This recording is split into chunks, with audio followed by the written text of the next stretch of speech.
You've been seeing what's been going on in the Biden administration? Cause I kind of wanted to start everything off with that. Hell no, we got some new development shit. It ain't really developing. It kind of already developed. I guess it's some gender equality. Well, I guess it's under the guise of gender equality, but it seemed like female over quality. I don't know. I don't know what you would call it, but it just seemed like it's about women. Yeah, I don't know if you had any chance to check it out, but I guess it's supposed to be new initiatives and stuff like that. That's supposed to be for, underprivileged people. Right. And I have yet to see one black male. I'm not even sure if I've seen a white male, but definitely not no black males. I'm checking out. So yeah, I was doing a little research on this shit early and just looking at little different initiatives and things that they had. None of them bitches seem initiated. They ain't moving. They ain't doing nothing. So I just kind of wanted to start in on that. On some light shit, because I really was trying to figure out if everybody paying attention. And like I said, I've been hearing a lot of people complaining today about just gender equality, I guess they would say. Yeah, I've been hearing complaints all day, G. So I kind of just want to come in and just get on some real solution based situation. But we always start out light, man. So I don't know what's going on over there on your end as far as music or just anything like that, man. What you tuned into right now? What the hell I've been jamming today, bro? I haven't jammed Peasy yet, but I need to check Peasy out. Peasy just dropped a new album. Yeah, he dropped the whole shit. Yeah, he said he dropped the whole shit. You know that boy first day out. Wait, what? He got banned? Hell yeah. Oh. How long was he in there? Couple of days. But his charges was some shit though. What was the charges? They say his charges specifically was that he shot up a video shoot for 42 Doug and Roddy Rich. Some weird charges for a Mobile, Alabama brother. Oh, man. This shit get weird. How did his hands get so dirty? I have no idea. They lying on bro for sure though. Facts. I can't even sound weird. I can't even make it make sense. Like, why are you doing your own dirty work? I can't even make it make sense. You heard him getting locked up. Peasy. Mm-hmm. Yeah, I heard Scoop kind of said something slightly about it, I think last pod. Yeah, they accused him of busting that Doug. 42 and Roddy Rich music video. Nigga out of his mind. They got bro fucked up. Nigga lied on my dog. Nigga out of his mind. I hope he ain't do it. I couldn't see lied on that man. I couldn't see OG doing something like that, man. Oh shit! Hey, what's up? He did it outside of music. Hell no, he ain't doing it. Outside of music. The nigga 19 Keys almost got canceled. For what? He tried to cancel 19 Keys. He posted a little feminine ass picture, Uzi Vert. You know that little picture he took with a little diamond in his forehead. Mm-hmm. And he was just going in on like, what the fuck wrong with these niggas? 19 Keys. Yeah, but they want him to be, old square ass nigga. So what happened? He apologized. Hell no, he ain't apologized. But he said it that before he even deleted it, he already said it was a post and delete. So he did delete it. But he had already said it was gonna be a post and delete though. But he doubled back on it. He was like, shit. When it's the truth, it don't gotta be nice. I think he says. So why is the post and delete? He said he was gonna put. I don't know. That was the energy he came into it with. Maybe because he felt like the subject was important, but he ain't want to you know what I'm saying? He ain't want people to, but yeah, they was on his ass. Damn. Niggas posting and deleting now in the cancel culture. You know what I'm saying? Because he don't want to hear all that shit. That's the whole thing now. He don't want to hear all that shit, man. Yeah, it's definitely spamish. Niggas gonna jump in the comment sections every 10 seconds. You know what I'm saying? Brother, that's your opinion. It's like, come on, bro. Like he was saying, bro, it's different opinion, my nigga, than you got, you know what I'm saying, some factuated shit. It's like same shit when we be talking to people, they be like, you know, everybody teach his own. Not really though. Yeah, I tell you, and that's kind of why I wanted to start there because I'm seeing that's going on everywhere, bro. Everybody eaching on. You see, we seen whatchamacallit. She damn near each his own shit, but she tried to agree with it. Maxine. Everybody jumps on that to each his own until it's a man doing something. You feel me? That's what I'm kind of noticing. It's like say even if a man, you like, nah, man, I support that brother, bro. You feel me? Such and such. You get canceled for that. So what you feel me? Well, what do they mean to each other? Like, think about this, the situation with Nip. Nip took a picture with a group of heterosexual men. And I guess people got upset because I guess in the John, he was like, nigga, this is a black community. We ain't got no gay bros right here. And I guess they felt like he was being real exclusionary. It's like, bro, I've never went into a gay space and expected to see me over there. Right. You feel me? I'm not trying to be on their stage on some shit like, yeah, man. No, bro. We all need to unite. We need to do whatever. But, bro, when I say something about how I feel like we should rock out, that shouldn't make you be like, man, look at T. He don't like me. Nah, I ain't got no problem with you, G. Right. You feel me? But if we're gonna say that we're rocking like this, we're rocking like this, bro, and we can't keep on having people come. Like that's the thing with our community. I would say we always let niggas come in and hit us with these. Nah, bro, you gotta be. You feel me? You gotta include everybody, bro. Brother tried to hit me with some ancestry shit. You know, we got the same ancestors as Uzi. I was like, hey, that's cool, bro. But I'm not gonna lie to you. Like some of my ancestors was fuck niggas. You know what I'm saying? Some of my ancestors, I wouldn't want to. I slap them in the face.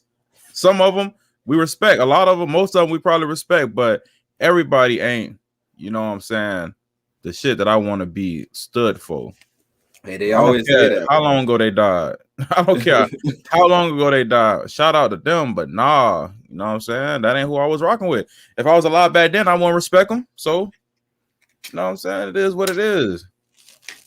It is what it is, bro. Hey, and I told you, me personally, I like that a little better because I tell you, even when I seen the people randomly jumping on Nipsey, I was like, y'all don't even really respect the movement. Like I said, I love when new people just get on the message, so I never knock that. But man, bro, it get to a point. Like I said, it was one podcast where we was talking about who the real African Americans is. You know that we had a podcast like that, Scoop? Facts, bro. Because we were trying to figure out, like, bro, how is Elon Musk and all these random South African niggas not? You feel me? Not motherfucking African Americans. Mm-hmm. They was literally born in Africa. You feel me? In the last couple of centuries. So, bro, if we keep on playing this inclusionary game, where the hell we gonna end up at, bro? Right. You feel me? We ain't gonna have no titles. Even though niggas was saying the African American notion is dumb and this and that, you on board? Cool. Now niggas is here about to take it. So what we about to rock out with? Every African American, they know what Nipsey them know what kind of African Americans they are, and is. You know what I'm saying? Facts. It's like that. Nip is more so an African American because he was motherfucking brought up in it to the fullest of ways, and he's from Africa, essentially. But niggas just can't be from Africa and then come over this bitch and say I'm African American. That's wild, bro. That's wild, bro. But why not though, right? Why not? In a sense, exactly. I hear what you're saying. Logically, it all makes sense. Like, bro, come on, bro. Y'all know y'all not African American, but it's like, who you gonna tell that when they hit you with the narrative? Like, nah, T, they was treated like that too when they was in South Africa. Right. I'll be like, well, bro, you African American. You know what I'm saying? You African in America, essentially. That's what you gotta say. Like, you African in America, for sure. Not to be confused with African Americans sometimes. See, and that's what I'm saying. And that's what I was saying. Sometimes it's pointless to have back and forth arguments about nonsense, but at a time, it's like, hold on, bro. What all are we gonna just let go? You feel me? What all are we gonna be like? Nah, man, you can't really say that though. T, we really Americans, bro, because we from Turtle Island, and yeah, it's all fine, all fine and dandy. But I'm talking about the notion, the word that's being used. There's already people associated with this word. Right. I don't really know a lot of people associated with Turtle Island and stuff like that. So I'm just even thinking for the next generation. They be like, nah, so who are we? Right. You feel me? If we just give everything away, I'm like, nah, that wasn't us. We was these people. And then those people don't even accept us. Come on. That's what I'm saying, bro. I'm with all that. I'm with all the, You know what I'm saying? Everybody got their space. Everybody got their space, man. We just want to establish it, like, bro, I don't want you in our space.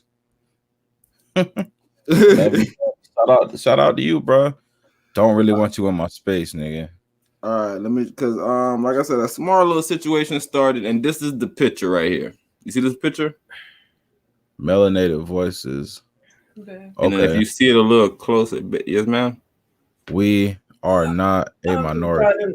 Okay. Dumb out. But in this picture, it looked like it's two woman hands. But you know, I can't really tell because all I'm judging off is nail polish. So somebody might come at me and be like, bro, you real sexist with that. You ain't inclusive. Yeah, you ain't inclusive. Yeah, that ain't have nothing to do with two women. But I was like, well, I see two hands with nail polishes and I see the hands coming together. So I'm like, oh, that got to be two females. You feel me? So I'm trying to figure out, like, with all these things. But it initially started off with minority voices, right? Right. I guess somebody was like, yo, we're not minorities, we melanated. And then it started off with these two hands. If you see these two hands, they're the same hands, but they're a tad bit lighter. So they went from the lighter hands, which was the minority voices, to I guess a darker hand for the melanated voices. Right. And I'm just trying to think in my mind, bro, if we got to use so much nonsense, what we doing? What we really doing, bro? Cause Scoop, you didn't even see everything because some people got black voices, some people got melanated voice, some people got LGBTQ voice. No, it's one mission at hand right now. We need to handle that. You feel me? All the different voices. It's like, man, too much voices, bro. You feel me, G? Who launching these hoes? Bro, I'm guessing it was a Clubhouse situation today, bro, and I guess people feel like they're not being listened to. Wait, man, I'm about to fall off of that shit, bro. What group was you in? I was in a new group, man. I don't want to embarrass them, bro. Maybe they're not embarrassed, but I'm not gonna bang on them, bro. I'm gonna shake your hand. I'm gonna shake your hand. Shake your hand. I'm gonna shake your hand. That's all I can really do right now, brother. But matter of fact, I can't do that. People just got to come get me if I'm saying something wrong. I ain't with none of that playing around. That's why I know how I give it up. But the room that I was in was the Black Clubhouse Town Hall. Right, and this was because you know today they had a clubhouse the Clubhouse Town Hall. So I was, you feel me? I was in there. Which one, the real one or the black one? Oh no, the real one. Okay. See, I don't like the way you saying that, bro. That's fucked up, right? I don't like the way you saying that, my G. It sound fucked up. It sound fucked up. But I already know what the black, you already spoke what the black one's about. So I'm already knowing that the black one's some bullshit. The black one ain't no bullshit in a sense, but it ain't. All right. So, anyways, in the Clubhouse earlier, they had 3 moderators, right? The 3 moderators was, I guess, the 3 owners of the situation. Rohan, another white boy, and another white lady, I'm guessing. She was in the middle. I don't know if she owns it. What's her whole situation? Right. It's a new thing, Scoop, where they, you know, before I was telling you about the clubs, I think you had to host like 2 weeks consistently of shows and such and such and such and such. You feel me? Right. Now you can just go to your John and just add 2 clubs a week.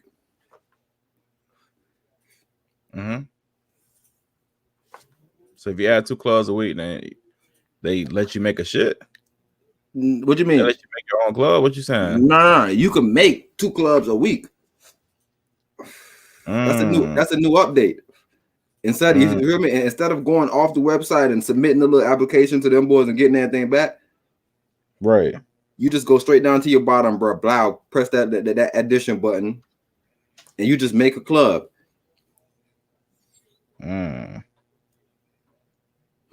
All right.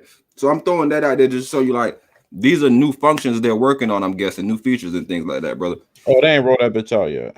No, it's on there. I'm using it already. You can use it right now. You in your situation? Yeah. Because if you on it, you can go all the way to the bottom. You know where they got all your other little clubs at? Right. I know you in some clubs right now, Nick. I seen you try to put me in a club. Slide all. Plus, yeah. I see it. All right. So you following along with me, basically. Mm-hmm. All right. So that's a new situation. I'm guessing now. I guess maybe people was in there. I guess people upset with different things, with the algorithm system, with a lot of little different things that they feel. But the fact that they went ahead and did this, they felt like this was being divisive in a sense. And I kind of wanted to get your opinion on this, but before I go any further. But they were saying it's divisive in a sense because a lot of clubs had a lot of members. They were saying, right? Because they was exclusive. So they were saying now that you can create so much club, it's like competing factors. So yeah, now, fuck nigga. What the ooh, so go ahead. I already see you got a point.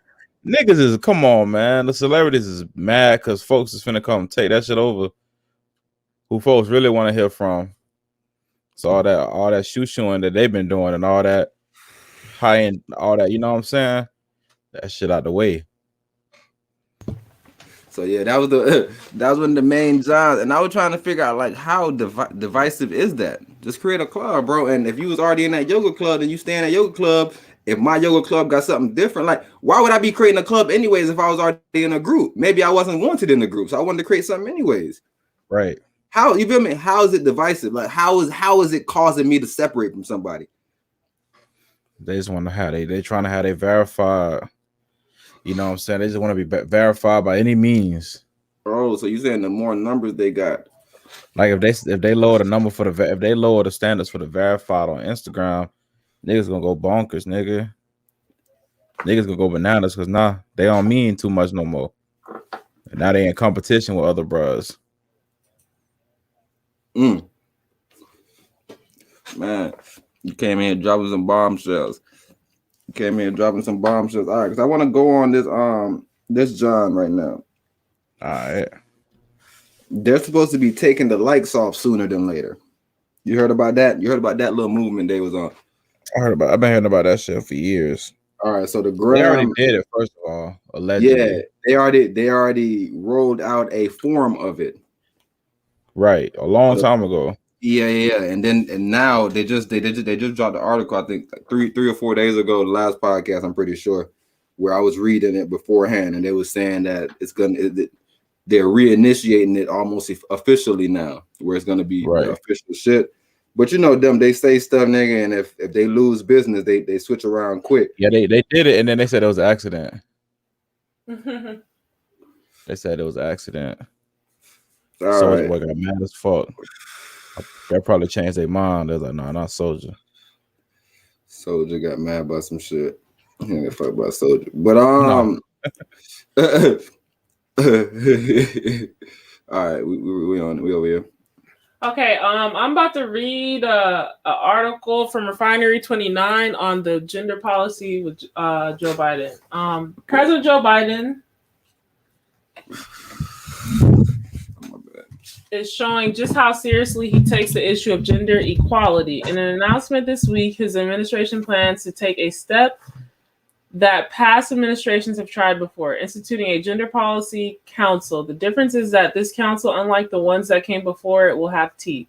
On Wednesday, the New York Times reported on Biden's plan to revitalize the idea of having a council that's focused specifically on issues of gender equity, something that was the brainchild of Hillary Clinton when she was First Lady in 1995. Then President Bill Clinton announced an inter-agency council on women pegged to the 75th anniversary of women's suffrage. The council was quietly disbanded by President George W. Bush, and subsequent administrations have worked on gender issues in a piecemeal way.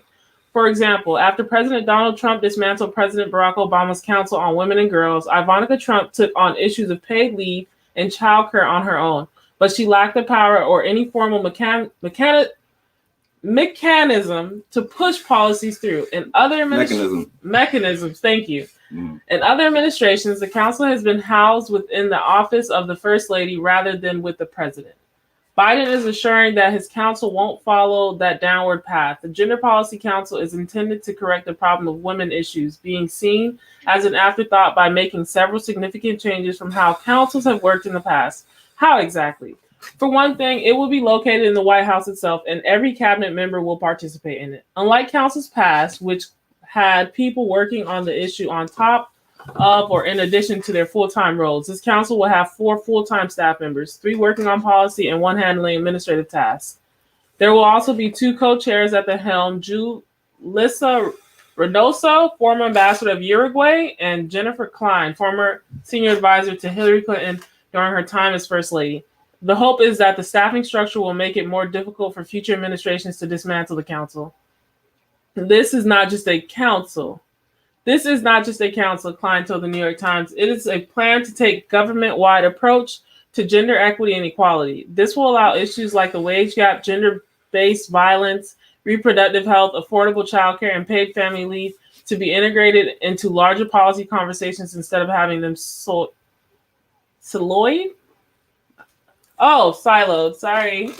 Having them siloed. This council is also especially important now when the U.S. is in the midst of a pandemic that has devastated women economically and emotionally. We need to maintain a laser focus on the particular needs and priorities of women and girls, Klein told NPR. If you look at last month's job numbers, women have lost jobs in historic numbers, particularly women of color, and the caregiving burden is falling disproportionately on women.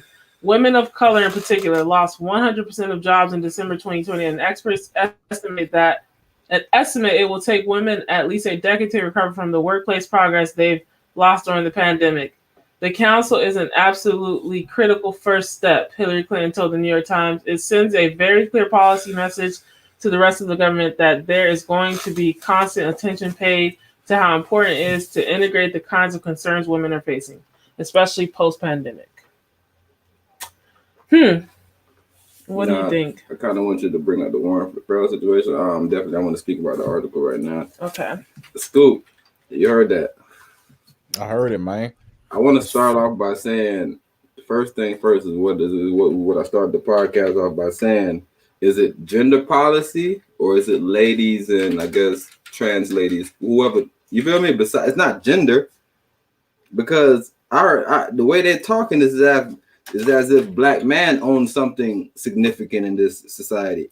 If y'all listen to Kevin Samuels, so you almost getting the idea now that, the rank and file man don't make more than the rank and file woman. So that whole narrative is, I guess that goes back to the white male. So then that's even a problem, not to have black male there.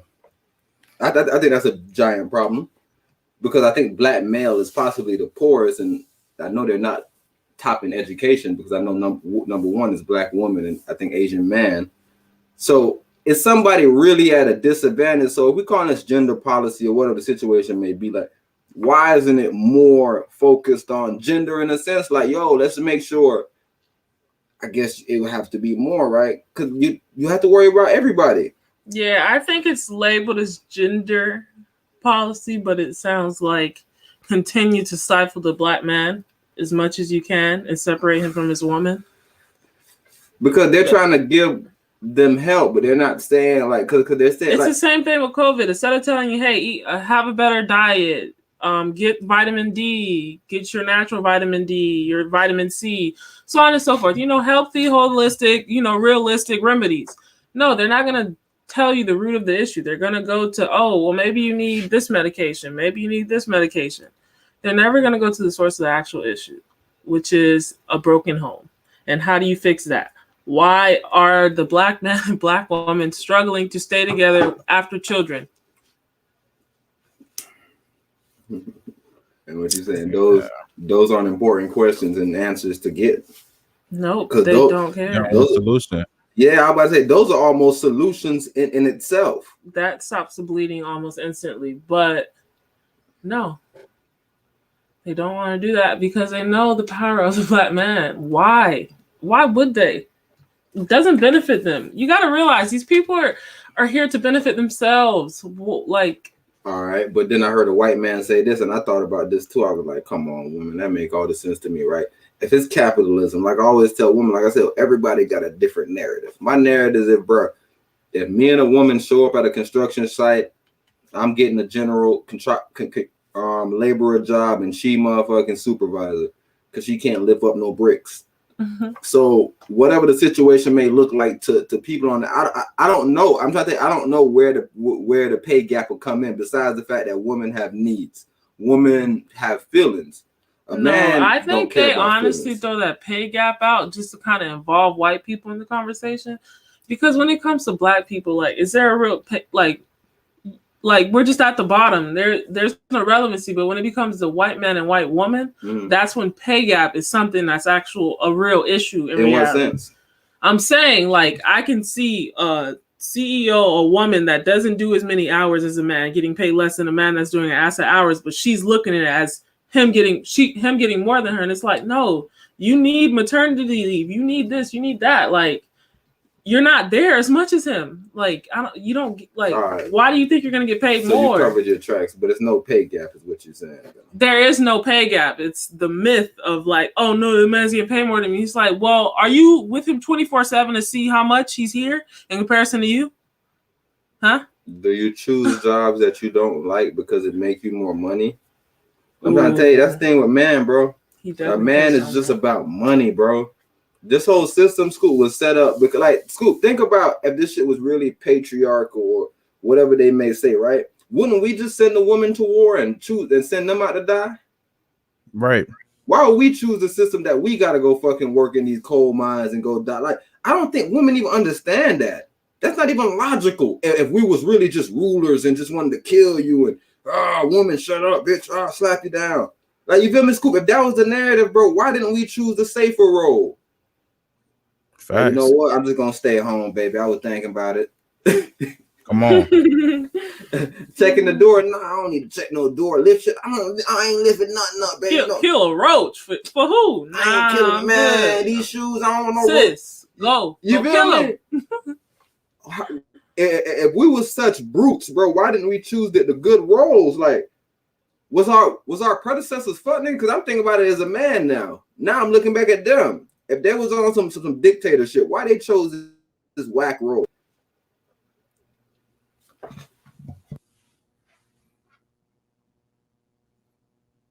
You cut out. So I'm about to play this situation. It's kind of super early. Like, if you scan over it, you will see it. Yeah, it's almost like at the 3-2 minute marks like when they first came in. Yeah. All right. If you about to share it, but yeah, just back to the point. I was just trying to really figure out if man was these rulers, why didn't they choose a better role? And I was trying to figure out, Scoop, in your mind, you feel me? As you seeing the situation develop and you hearing the concept of it's gonna take women a decade to make up what they did, and you feel me? So like, what are you saying? No women down. That's what I don't know. I don't know. Maybe I don't hang around women a lot. But I don't know, bro. I haven't seen a massive outcry of women having. You're doing good in reality, then. Yeah, it's kind of strange. Like, where is those people at, though, babe? Because we haven't seen them either. Yeah, I honestly, what I'm thinking is, yes, it's some bitches out here on unemployment, nigga, not going to work. You could say 100%, blah, blah, blah. You could throw that number out there just from stats, looking at it. It's like, nigga, unemployment, boom, boom. But honestly, to answer that question, where they at? I don't know, bro. I really think they just trying to point out the fact that, bro, these niggas leaving, bro. They're not taking care of their jits, bro. And it's like, bro, that's not the problem, though. Like, why is it at such an alarming rate? Right. What is going on with the black man that he is just leaving his children? No, we can't even say the black man, because I'll tell you, in the white community, it went from 3% to 37% or something like that, Warren said. So that's why I was saying, we always do this black-white narrative. No. It's a gender situation that we're looking at right now. Yeah, but I'm saying, like, my whole thing is, why are we not dissecting the black man? Like, why are we not trying to figure out what's going on with him? Why are we not looking at the fact that he don't have a dad? Like, you've taken out dad after dad each generation. Like, why are you guys not looking at that? Y'all just looking at this lady crying and saying, he's no good. You know what I mean? Like, just why are we continuously year after year dissecting the woman and her grievances? Why are we not looking at the little black boy with no dad? That's like you said, they ain't trying to fix no problem for real. No, bro, they're not. Hey, this go ahead, babe. No. I'm sorry. No, just playing. Beginning to end on the Fox or after? Just run them. See what he said. And overlooking the very real struggles faced by America's boys. Joining me now is Dr. Warren Farrell. He's the co-author of The Boys Crisis, Why Our Boys Are Struggling and What We Can Do About It. Thank you so much for joining me today. This is such an important topic. Tell me what you see is wrong with the current policy at the Biden administration. Well, it's really pretty amazing because President Biden says he's inclusive and he's in favor of healing and unity and being in very favor of diversity. And yet he's formed a gender policy council that completely leaves out boys, leaves out fathers, leaves out men. And he says it's also about racial injustice. And yet the black males are completely left out. He talks about LGBTQ being so important, and he's left out trans males and every part of LGBTQ if you are a male. So it's the most sexist and racist policy that's established. And that's one thing if you are just establishing sexist policies, but if you're claiming to be in favor of unity and healing, that's not a good combination. Yeah, I first started to see. Indeed, it's not a good. So you heard that shit right there, Scoop. That's wild. You feel me? That's just it in a nutshell. And that the Klein lady that my wife, because when she was reading the article, she said somebody with the name Klein. She was the same one that worked on the Hillary Clinton initiative.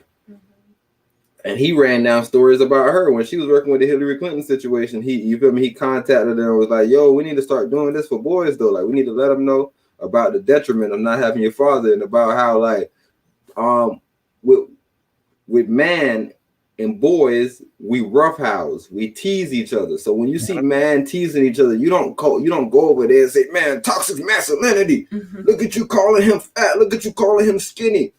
We don't care, bro. What are you talking about? It's nothing personal. Yeah, dude. It's like they're taking so many weapons out of like social skills being developed that like in a little bit niggas gonna be like, man, I don't even want to say nothing. This just like nothing. Like it just used to be like, all right, we're not gonna talk about politics or religion because that's gonna offend people.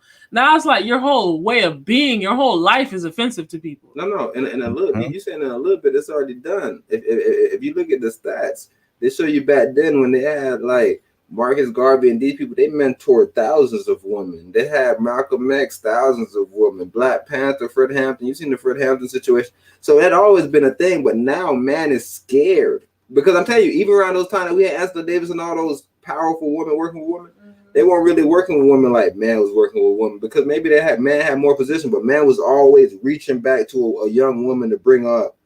But now we're almost hurting women now because women don't have that access to the best people. It's like the best woman. It's like, man, she's the best woman. But it's like, yeah, what about the best person in the field? Can we go to him first? You feel me? Like, there's nothing against her being the best woman. Like, she's good, bro. She's good to be in the chat. But now, if you make this shit a whole woman thing, now you take away the actual best talent. And that's what they were saying with the capitalists, John, when you was talking about the white people. I was like, well, if you want to be honest about white people, they're capitalists, meaning they about money, meaning that they don't see color, skin, they don't see fucking shape, they don't know if you got pussy, they don't know anything, they don't see anything. They are here based on talent. Yes, it's definitely innate bias or nigga like, you black, you white. But if you're the best, what can somebody say to you? You can I have never seen the best person get pushed out, and that's what everybody needs to really get an understanding of. Stop coming up to me and telling me it's a few women that's owning Fortune 500 company. Cool, that mean they the best woman. Y'all need to go talk to them, but y'all don't talk to them. Y'all like Scoop, I could play a lady right now, bro. Ayn Rand, and you can hear her talk, bro. This lady, bro, she don't got no emotions. She don't play none of those type of games that we play. I'm telling you, bro, she don't got no emotions when it comes to politics. I kind of want you to play a clip of the white lady, but you were digging into something right now. No, I'm listening. What white lady? Ayn Rand, A-Y-N. I be messing up. A-Y-N. Yeah, but she more like an economics type of bro. I put you on it before. Once you see her, she right there. Once you see her, you gonna fuck with her.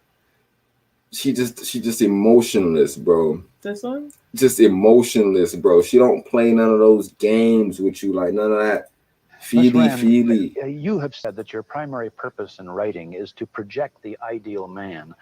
For those who may not have read you heard that? Not yet met All right, pause Hank that Rearden again. or John Galt, how would you describe the ideal man? You ain't got to pause it for me then. This the most high.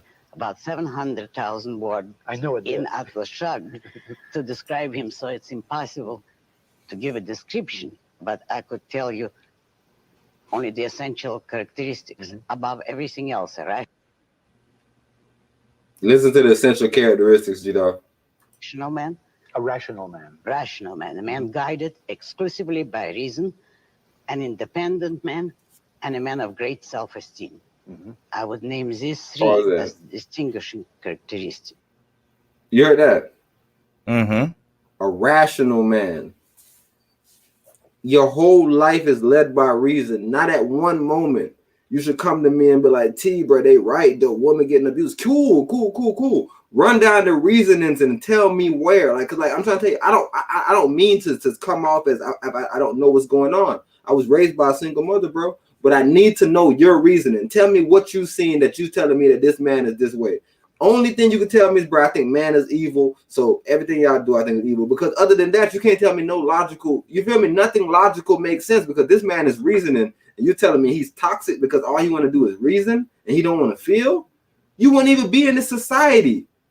You would be dead, bro, if man didn't make the decision to protect shit and not have emotions. Like, they acting like that's something normal. I'm telling you, like, men don't want to go around and not be able to cry. And women be like, you should be able to cry. Cool, but he's going to get killed, too. He's going to get killed, too. He's going to get wiped off the planet, bro. And you come next where I just capture you and I rape you. We have to be more selective about what we want, bro, because, look, we wanted this whole situation, Scoop, and I was asking my wife, okay, how long do we have to let women keep on leading for them to understand that, okay, we can't lead by ourselves? Because Scoop, they're still looking at it like, man, it's all about the man. Man did this, man did that. But Scoop, they've been leading alone since damn near 1970s, bro. It hasn't been a black man. First of all, it had never been a black man leading no black woman nowhere, nigga, because black man ain't white man. I'm just gonna tell you that narrative off rip. We never had a money like that to lead shit. And when we was in Africa, you can go back to Queen of Sheba. We had a bunch of woman-led armies, so you can't tell me nothing about black man. So that's number one thing, bro. But ever since we came over here, bro, with this weird little system, bro, I guess the white man did the shit with the white woman, and then the white woman got the black woman Scoop. But since the 1960s, 1970s, bro, it hasn't been a male-dominated system ever in the black community, bro. I can agree. So, how long do we have to keep on going till women be able to look and be like, oh snap, so it's not working with us by ourselves? Like, why? Like that's what, because Scoop, they're crippling. They're doubling down right now. But they don't see it because like Biden's trying to do is so much government assistance. Bro, they are literally crippling the system. Mm-hmm. Because right now, the whole thing is, all right, boom, we're a capitalist society. We need these women to work and be taxpayers because we need taxpayers to increase. Men is not enough right now. Mm-hmm. Okay, so boom, now the pandemic hits. And a lot of these women are just out of shape because they don't have childcare. Daycares are shut down, nigga. Mm-hmm. So now that's crippling another system where it's like, damn, they're not working no more to pay taxes. And now they're finna use our money. And now we finna have to give them another income tax on top of that money. So now it's just like, man, we got to get this rolling. We got to get the ball rolling. We got to get these bitches back on these jobs and boom, boom, boom. Like, we got to get them back in the workforce. So I think that's what the agenda is, bro. Getting the black woman back in the workforce. Because they have already created a quote unquote solution for the black man not being there, i.e. child support. And that in itself is a system that benefits a plethora of different industries, the private jail industry, fucking workforce, just everybody benefits off the black man just being gone and having to pay child support, bro. Mm-hmm. So, yeah, I just really think it's a matter of getting these black bitches to work. He's like, bro, y'all not about to have no excuses in a little bit. I don't want to hear none of y'all nagging.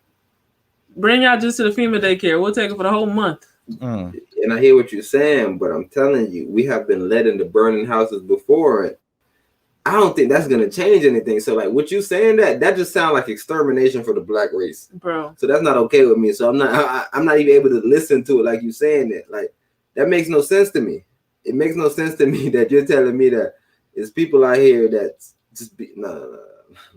That's what. Nah, man. Like I said, bro, man needs to be in the household, bro. That's all I can say. I can't even speak to the other aspect of them wanting women to work, bro. They could want women to do whatever. They want black man to be gay. I don't care. I want y'all to do what y'all need to do for survival, because I'm telling you, if the numbers get too low and you doing something odd, I'm good. You're gonna have to see me. I'm just telling you that. It might sound like it. Don't even think of it no weird way. The numbers should never. Just don't let the numbers get too low, because right now, bro, the white people are in a negative motherfucking birth rate. That's why they banned abortion in Alabama. That's why they got all these abortion stuff going all around these all different states and stuff. Y'all not paying attention to it, black people, because y'all tell black women, black. No. It's everybody. I'm telling you, the system was started by white people because they wanted to depopulate and you feel me, lower the population of the black community, number one, but just the whole world. But now so much of the people getting caught in the crossfire, Scoop, they gotta stop it as a whole. That's why you hear so many people talking now. Like I always tell people, bro, we don't like when y'all say this is black people. No. This was a white man talking on Fox. This got to be going on in their community at large. Black man don't really care in a sense, because I guess black man move on. Black man, you feel me, like Richard Pryor saying nigga hit by 747. It's like, bro, you didn't see that. It's like, nah, it's heartbroken. So it's always those times, bro. But white man, they speak up. So like, if you go through all these times, like every time I hear women saying it's the rap music, it's that and that, it's no, it's not. It's the actions of what we're seeing, and we have to change the actions, bro. Like we spoke about it with the females early on in the podcast game. We was telling them about the music. We had Aaliyah, and then they want to bring up a negative person. I was like, yeah, but with that negative person, we had Lauryn Hill. Like we always had somebody that we could bounce back to. Who y'all gonna tell me now? Who the fuck are y'all gonna tell me? Y'all gonna say Rhapsody T? No, Rhapsody ain't doing no numbers, bro. You just want to say somebody because it sounds cool to you. Like who was doing numbers? Like even we seen one of our brothers kept on doing that. He kept on bringing up names. He brought up No Name. Come on, bro. She's not even a rapper. And like, only thing we know of her the J. Cole disc. So now I know y'all playing with me, because there's she's not a rapper at all, bro. She what you call it. Scoop, there's actual female rappers though. So I know we don't even care about it. So that's what I'm trying to tell you. Like, it's a whole different time, bro. The music have something to do with it, bro. The man have something to do with it, bro. I'm telling you, bro, the only way to change the system, bro, is to change our woman, bro. We have to allow the woman to understand the power that they have. And if they want to play this game like niggas doing this, they gonna do this. Cool. That's the thing. Isn't it the thing that they feel like they understand the power they have? Because that's what's really messing them up right now. They're like, bro, I want to feel empowered. I have a power. Somebody told me I had a power. So let me get naked and get some money for bro. They're using the power for Batimantin. They don't even want to see somebody use their power like that, dog. Yo, I was about to say, Scoop, can you kind of explain that, bro? Because I don't even think they understand that. Bro, I can't even explain it from a man point. I can't even like give an analogy, nigga. But as a man, bro, like, what are you thinking? Like, if a chick come to you, like, imagine you 3 million up, and you just sitting on something, and a bitch come to you, nigga, and she want $200 for something. That's really like $2 for something. Mm-hmm. In her mind, she just got you. Right. You see how confusing the system is, and that's what I'm saying. Like, man is never gonna change, because because you gotta think about it, it's a lot of bros that never had no coochie in high school and middle school. So I'm not gonna blame them, number one, because like I said, the top percent of the males have sex with all the women, and that happened at a younger age where dominance is a thing. But now in this American society, you can make money by being a tweeb.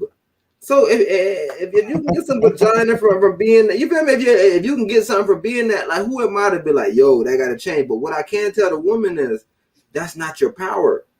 Your power is being able to where no man ain't doing nothing with you, and they still giving you the money. You feel me? That type of situation, that they're marrying you. You feel me? It's actual things, nigga, that's tangible. But somebody just giving you a band just to run through you. Come on, bro. That's like somebody giving you some money to dry your whip. It don't sound like nothing when you a child, because you ain't got to pay insurance and you ain't got to do maintenance and shit, huh? I think they should just go find a lady in her 40s, 50s with no man and ask her, like, what does she do? Because that's what you're going to look like in a little bit if you think like the life of empowerment is a life you want to live, because there's consequences to that life and it usually ends up sad and alone. The first person that we knew that was infamous for was Marilyn Monroe, and she committed suicide. They said she was being passed around by the presidents, bro, and she committed suicide, my G. We all watched the Pinky situation growing up. Pinky not married to nobody of stature, bro. Come on. You feel me? I'm just trying to tell you. How could you? Women think that giving the pussy, like, bro, it's a song called WAP, bro. And that Maxine Waters lady sat down and was saying the title of the video was The Genius of WAP. I don't think y'all get that shit, bro. That WAP was simply about, nigga, I got pussy and I'm going to give it to you. I'm going to throw it on your nose. It makes zero sense. Like, how do you say W-O-P? WOP. WAP and WAP. Oh, it's not WAP. It's not WAP for sure. It's WAP. You got that WAP. Okay. You got that wappy WAP. You got that WAP. That whack WAP. That BAP. The mic is yours. Thank you so much. I'm just looking at the PTR for, not PTR, but the queue. Up next, we have Luis. Sorry. Yes. Like, I really just want to let you hear this. That's just something I just thought of real quick. That's dope, big bro. Since we want to boycott and leave apps, so let's do it in app and show that we really united. So we could talk about it, amongst ourselves and get another room later. But let's think about and use the same hashtag on Twitter too. And use it on every platform across the board, and we do it every Sunday until they start acknowledging what we need. And that's the bottom line.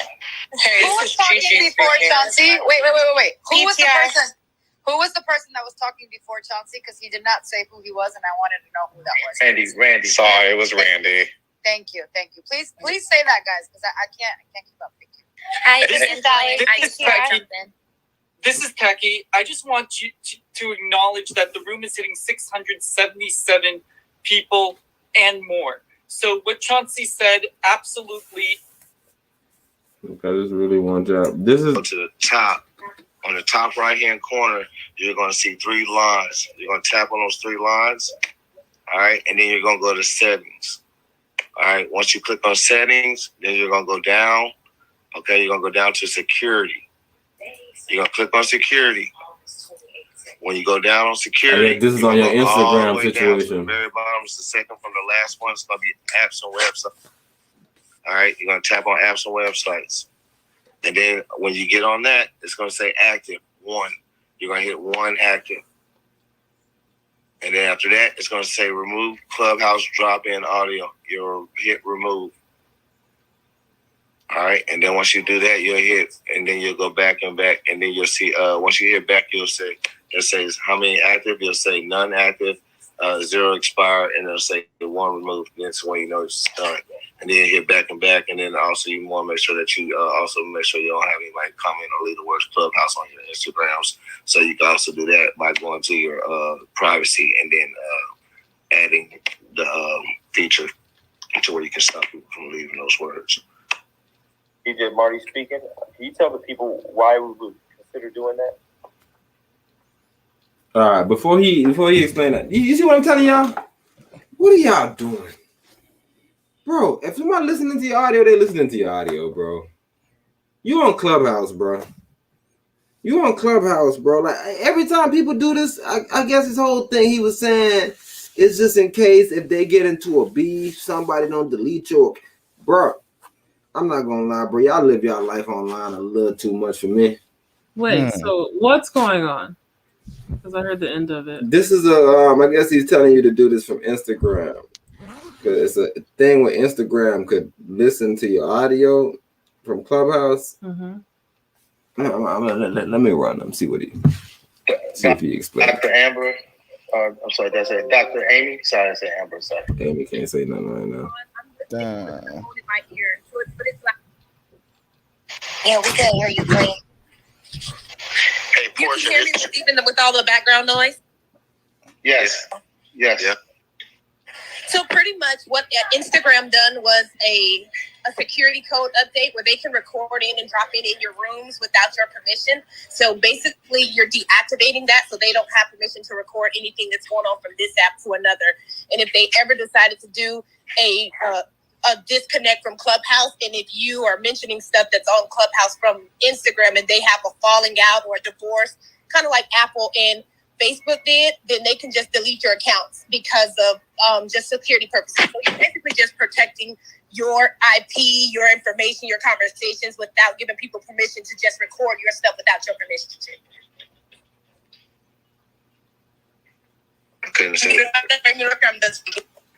on this app, and I'm not a minority in the world. So I definitely, won't be using minority, but I also want to suggest that we use diverse UX voices or Latina UX voices, Black UX voices, white UX voices, Asian UX voices, because that's one of the ways.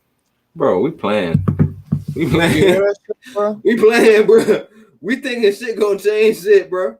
We playing bro. Yeah, I'm really starting to think about it, and I'm like, bro, these people must be around a lot of white people. Cause why they being dominated so much? Bro, they feel like no one is listening to them. It's like, where are y'all? They being dominated and put into a clutch hole. We gotta stop this, bro. Yo, you Scoop. are free, bro. Imagine that they probably use brothers like me and you as the poster child for mistreated blacks by whites.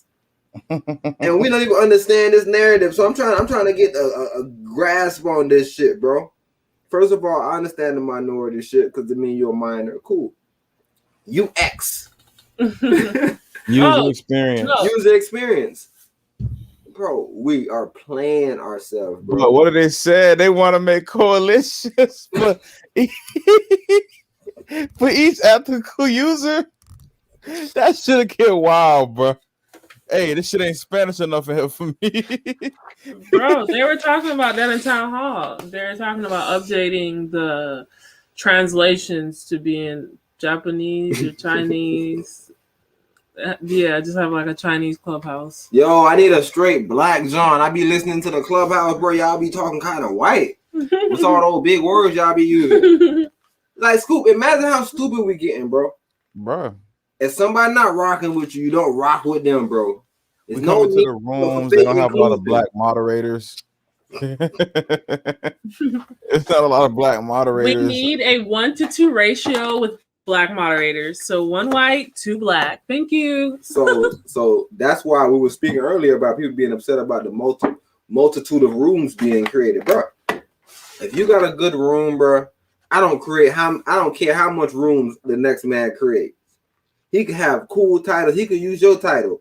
If nobody in there, nobody in there, bro. Why are you mad about more rooms being created?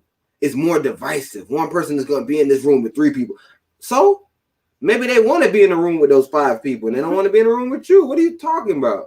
Like, I don't get the narrative, bro. People don't get on the stage to just listen all day, bro. Maybe some people, they don't care about learning. You can't knock somebody for not caring about learning. See, you being what's that word that y'all like? Whatever that word that y'all like to use about people being motherfucking against y'all being that against people that don't like to learn.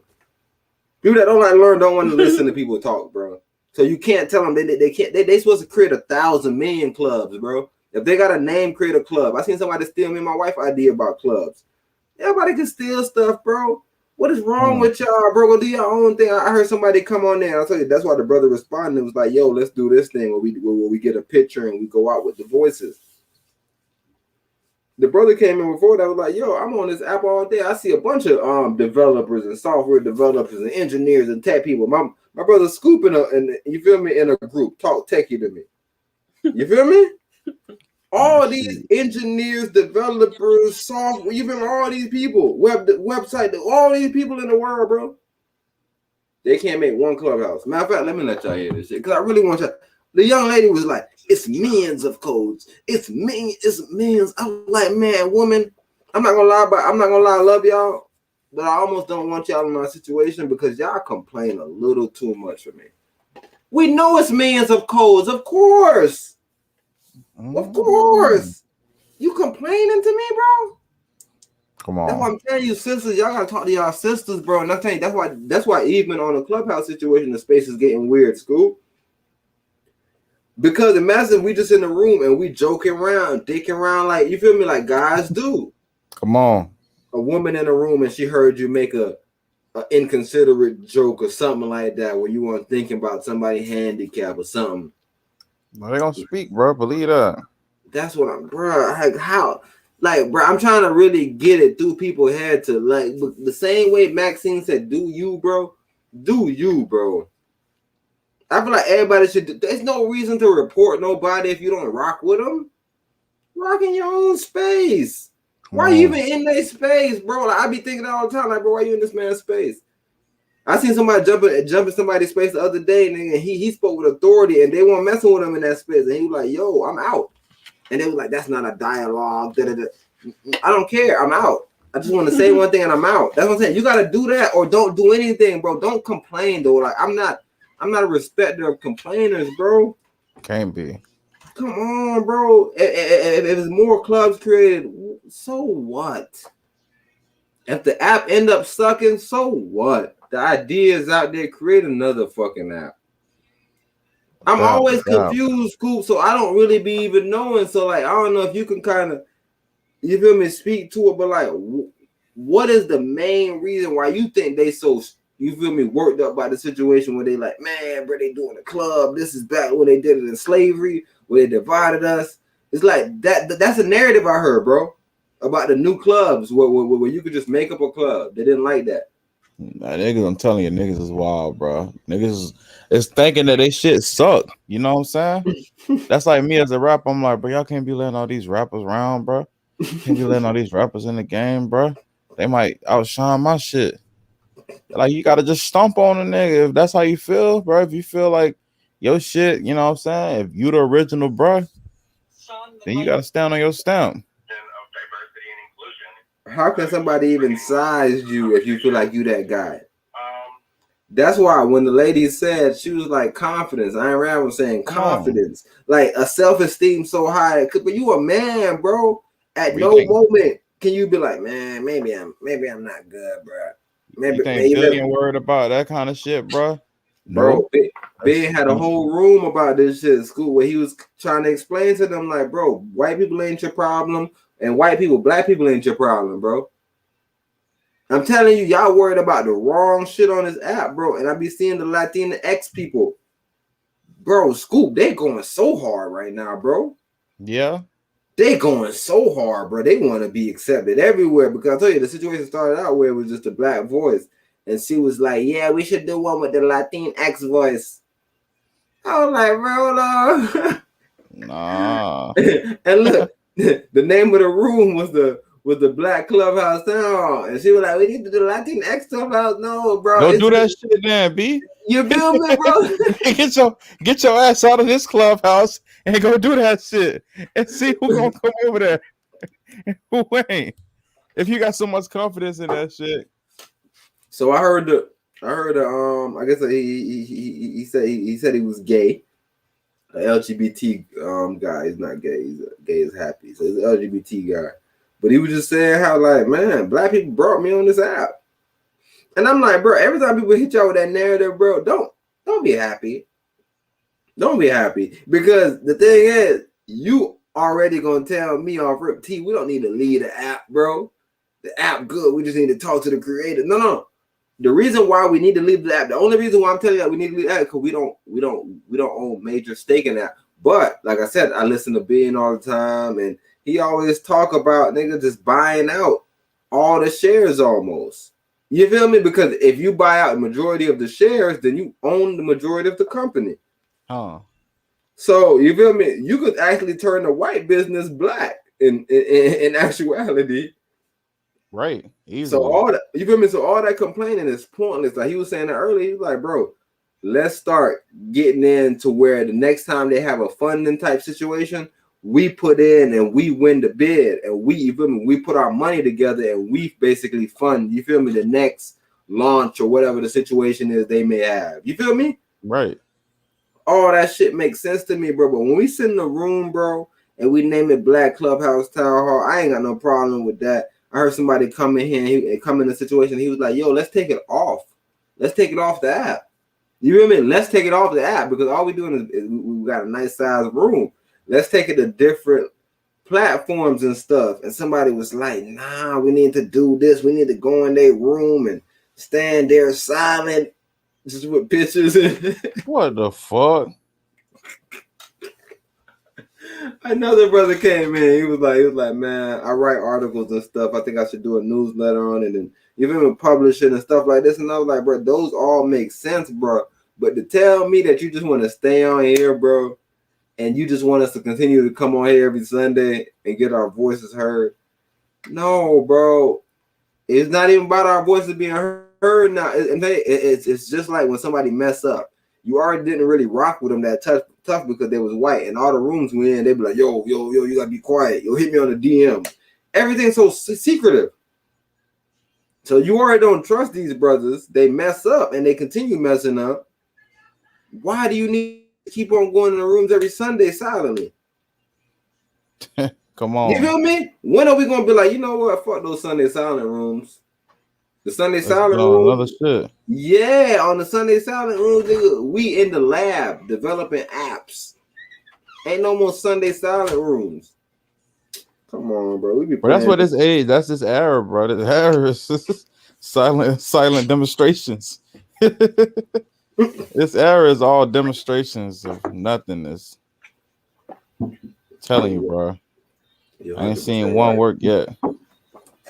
I can second that shit, bro. I'll tell you, bro. We watched the whole situation that happened during the protest type stuff, and we seen people out there twerking. Come on. I'm talking about gay male, not woman.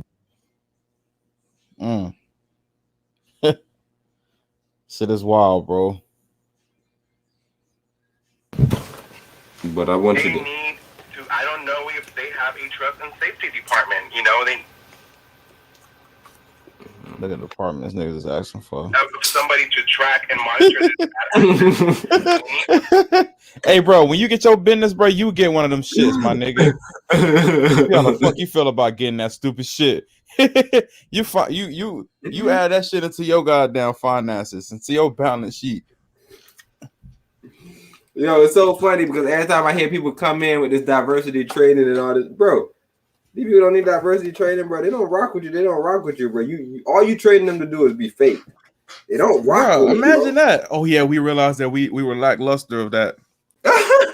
So we made a department. We made a Spanish bro at the top of that bit. A Spanish bro, you crazy too. There's already been an incident of people being recorded and put on freaking YouTube. I was one of them. I was part of that group. Okay. Oh, shit. And thank you so much, Portia. I will end with this, because you are always committed to inclusivity. Thank you for allowing this gay Latino man to speak and this Black Clubhouse Town Hall. Thank you for allowing me to speak in a Black. Yo, bro, I don't know if you know you're not being recorded. The system is they got a website where all of your live chats are on. And if people put you on YouTube, it's not because they banging on you. It's because what you said. Like, Scoop, I don't even get that narrative. Why say it? Come on. Why say it? Like, imagine me coming out, you know what, bro? Fuck everybody. And a nigga play it. And a group of everybody decided to get on my head. And I'm like, man, they already got me one time. And they posted my secret video. Bro, come on, bro. We gotta be better. But think about what he said he identified with. Yes, sir. He identified with being a female.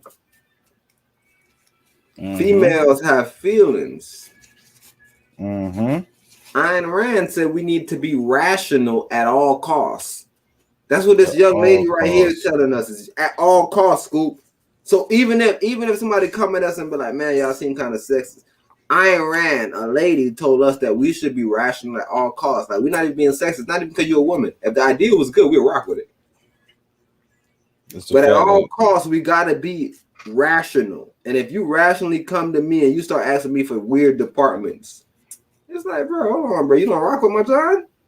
Go somewhere. Like, it's no reason to ask me for a department. Man. You like my John so much that you need me to change it up a little bit for you? No, I thought you were gonna say you guys need to be rational at all times. If you're looking at a man and you tell me a man can have babies, I'm gonna have to dismiss you. There's no rationality here. That's why I thought you were going with it. But what are you saying? Rationale? Yes. And how to upkeep it as a man. Because you're saying in the Clubhouse group, the guy came in and I don't know what he exactly said. I just caught the end of it, but you're saying that at all costs you need to be rational as men. And I'm thinking, like, in the simple example, you just mentioned that he identified as a woman with feelings.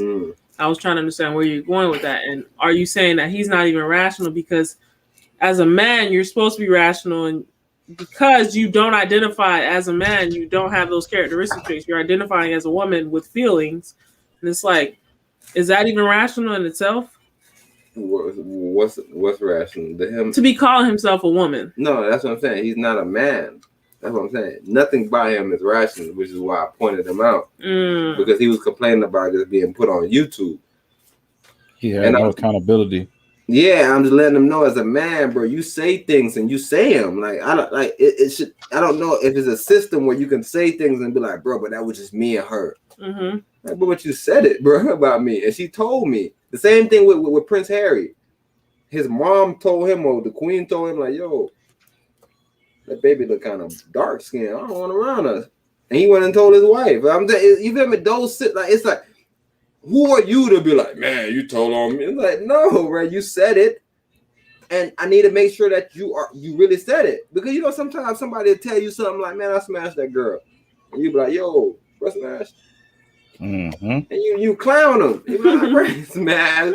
But like, man, if I had a weird system where it's like, bro, said it. You take it at face value. You feel me? That's why I was saying we can't do that no more. That's why I was saying almost with, like, at first I didn't understand it. Where I was like, bro, y'all. We shouldn't worry about that. If they're doing that, fuck them. They're going to fail. But it become a point that I'm like, yo, so who's going to be the new African Americans? If you tell me a nigga that came from Africa, like Elon Musk, and just living in America, doing this thing, is now African American, who was the African American, bro? Wait, hold on. But Elon wasn't born in America, so how is he even African American? Because he was born in Africa and he came to America. The same thing with us. That's how we became African Americans to them. Right. Literally the exact same thing. And he did it in modern time right now. So niggas looking at him like, man, that's African American. Because he's actually, because like, it's not like a Nigerian where he's the Nigerian American. You know what I mean? Those people had a little exclusivity. He's just an African American. They didn't say South African American. But like a Nigerian American, he a Nigerian. You know what I mean? Ethiopian American, Ethiopian. They only that because they've been around for some time though. They established themselves. So they got their own system. You saying they got their own little sport? Right. They got their own whole shit now. Now that makes sense because same thing with the Asian, and that's why I was saying like we listen to Thomas so well. None of this complaining make any sense. Like we should just literally do what all these other people did. Bro, everybody can't hear poor. I'm sorry to tell black people because they might be listening to the podcast like, yo, that man teasing like he is not on the black people's side. Bro, everybody can't hear poor, and the original slave was Slavs. If you black people, y'all are not Slavs. I'm just telling you. Just go check out the Slavs and then you be like, oh my God, it's not us. Y'all weren't the original slaves, bro. They tried everybody. Everybody sucked. You was the greatest slave, if you want to stand on that. But everybody else sucked. But they tried Asian, they tried white, they tried everybody. They just sucked. They couldn't take the sun. They couldn't do a lot of things. So they just wasn't valuable. But people that came here like the Asians and like I said, with look, Scoop, I always ask you the question like, bro, they look at us as thugs. Do you understand that it was mafia niggas in New York, bro? Come on. They was killing people every day in school. They was extorting people, bro. Come on. They always tell you about black people. I'm telling you, that's why the narrative is controlled by who has power. We gotta stop being like, yo, you just need to change your name, T. Yeah, your name sound kind of American. You need to have like some real African tribal name, and then they'll respect you. No, they won't. Fuck all that shit, G. You feel me, bro? Power is power, bro. Names don't mean nothing, bro. Fuck all that shit, bro. You can't come trick us, bro, and be like, yo, Scoop, man, look at you, bro. You got that. Come on, bro. We can't be rocking with these slave master names. Okay, cool. If I change them right now and the slave master come and slap me, what we gonna do? Bruh, the thing is, now you need to tell them that you need to be judged by a jury. That's all bullshit, bro. Until you can get to the UN, bro, and show me an actual system where that has worked for anybody, bro, we can't talk about that, bro. I've seen people die standing up on that Moorish shit. I've seen people die standing up behind all these fake names, bro. Power is power, bro. The Asian community came here, bro. They used to, I guess they said they used to get abused. But I don't know if y'all remember what happened during the Rodney King riots. Asians was not nice to you, black people. That's why they show it in the movie that I watched. But you told me that was a comical version of the real Black History movie. I didn't know that. But in that movie, the Spanish person came on saying, hurry and buy type shit. You're funny as fuck, bro. What you talking about, bro? That's definitely a fucking whatchamacallit, though. I didn't know nothing about the real situation, though, G. Oh, I didn't either until later on in life, but the real situation is way better than that shit. I didn't know that, Russ. I'm glad you checked me last time because I thought that the movie was just this. I thought this was the movie.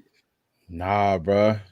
That's the That's a spoof. Then I used a clip from that movie. I was that Boys in the Hood because they very similar. They very similar, bro. Nah, I use Boys in the Hood, nigga. I know that clip. Right. I use Boys in the Hood, but they very similar though, bro. Very similar. But yeah, that's a fact, bro. That was my little hood nigga with the Jerry curls, nigga. That had the sister. Yeah, that's the nigga. Old dog, gotta hold your shit sideways. Bro, I did not know that was a real shit, bro. And that's old dog is whatchamacallit. That's bruh. Fucking If what's you the say brother he's name? Sean, then I seen the real one then. No, his brother was in the real movie. His brother was in the fake movie. But the real brother was in the real movie. You see what I'm saying? So they playing with me. Yeah, because you know they look just alike, but the brother who was less known is the dad in the fake movie.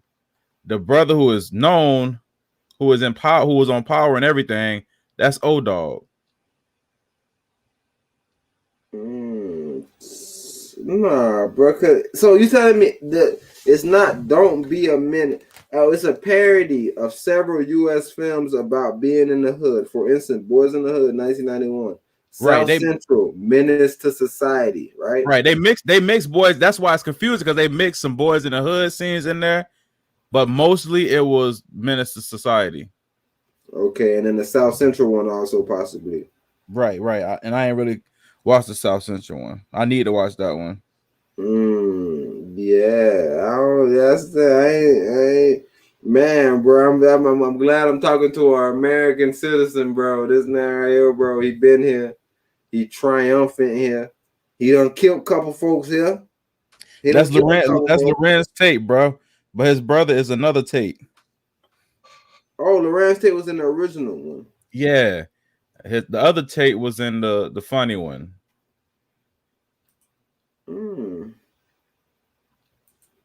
Being a young ass dad. Damn, I didn't know he was another one. Let me see if I can see the cast. Chris. Nah, bro. I don't think Tate was in this one, bro. Nah, his brother is look. His name is Lamar Tate. For sure, they had all the motherfucking Wayne's family. Right. Lamar's Tate. And then menace to society. Monte, don't be a menace. Yeah. So he and Don't Be a Menace, bro. Because I'm looking at Don't Be a Menace right now, bro. Look, this is the brother. Bro, I can't even see you, bro. Damn. Yo, Slick on here. Slick on here.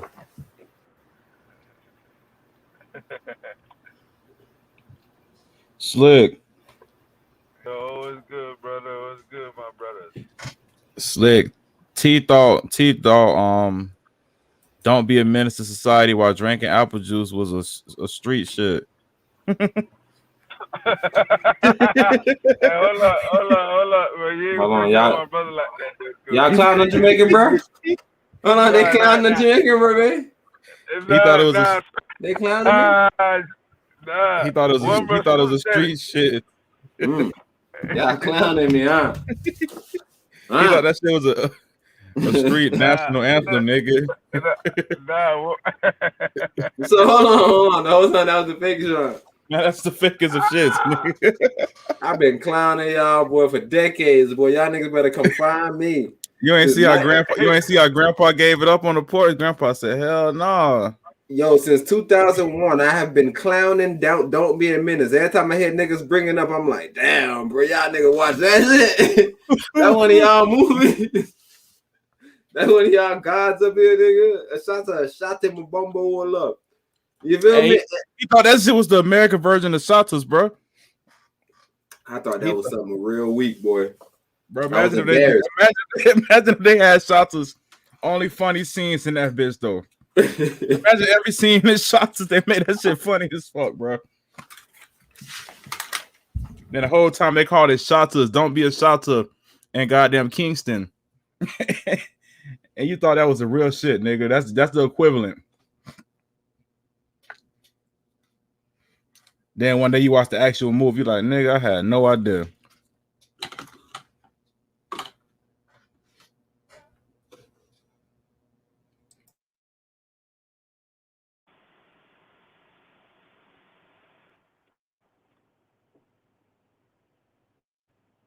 As if we needed any more reminders about how cops risk their lives every day. Tonight, a dramatic and frightening and real-life example. Look at this. 2 New York cops had a surprise shootout with a domestic abuser in Queens who just shows up and starts firing. The cops wounded, but continued firing as they fell to the ground, their own blood all around, saving lives. A warning, this video is very graphic. Eyewitness News reporter Joe Torres with the video released today. Joe? Bill, this shooting happened in November, 2 days before Thanksgiving. The video from the officers' body-worn cameras shows a pair of veteran officers escorting a domestic violence victim back to her home in Springfield Gardens, Queens. The video also shows how those officers saved that woman's life when her abuser arrived at the home and started shooting. We'll go in with you just to make sure he's not here and everything's safe and okay. 2 minutes later, police officers Christopher Wells and Joseph Murphy would quickly see things were neither safe nor okay.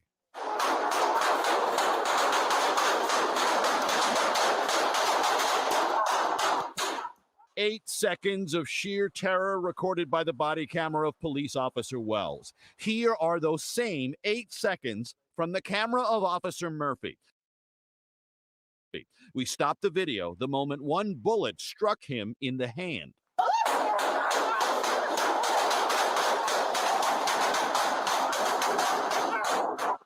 The barrage started moments after.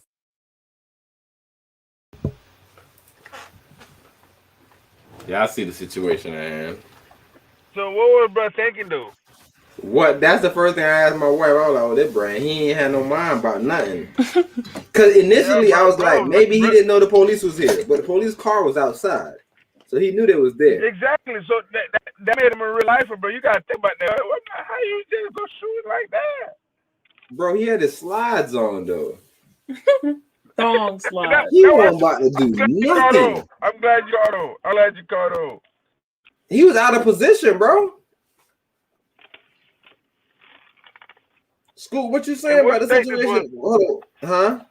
And brother, what state this was? Babe, can you find out where? Y'all miss all my NYPD. Yeah, you was on mute. NYPD. Ah man, hey, so this is New York, man. I'm imagining what the argument was, though, bro. I know the argument was serious, bro. For him to pull up when the crack was there. The argument was serious as fuck, bro. She wasn't hearing shit on his side of the story. He probably had a thorough ass side of the story. She was like, nope, Bro was like, what? Hey, Scoop. I'm glad you came in here with that approach, bro. I'm glad you did that. Bro showed up with no understanding. Bro had lost his mind because you ever been so logical to the point where you lose your mind because the other person ain't getting it? Man, Scoop, bro, you a better person for being like that tonight, bro. I just want to shout you out. But you heard what Scoop was just saying. Mm-hmm. Bro had to get his mind. Bro had to get his mind off, bro.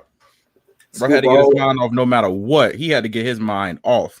Scoop, I'm always asking them, bro, do y'all just think that man is innately evil? Because I always hear this narrative. I'm like, bro, you think a nigga just did that just want to kill a woman? But Scoop, I have never seen a man jump a woman. I'm telling you, bro, I grew up down here, bro, and I remember niggas at the mall, niggas at City Walk, niggas, anywhere we went, they jumped somebody. Yeah. But go ahead, babe. Now that we are in hindsight and we look it was some niggas niggas named 21 Jump, and they was famous for jumping. I just threw some niggas under the bus. Go ahead, run your shit down. Run your shit down, babe. 21 Jump. Run your shit down, Queen. I don't even remember what I was about to say, but you just really took me off my path. Thank you. I don't remember. You don't remember? What was I saying?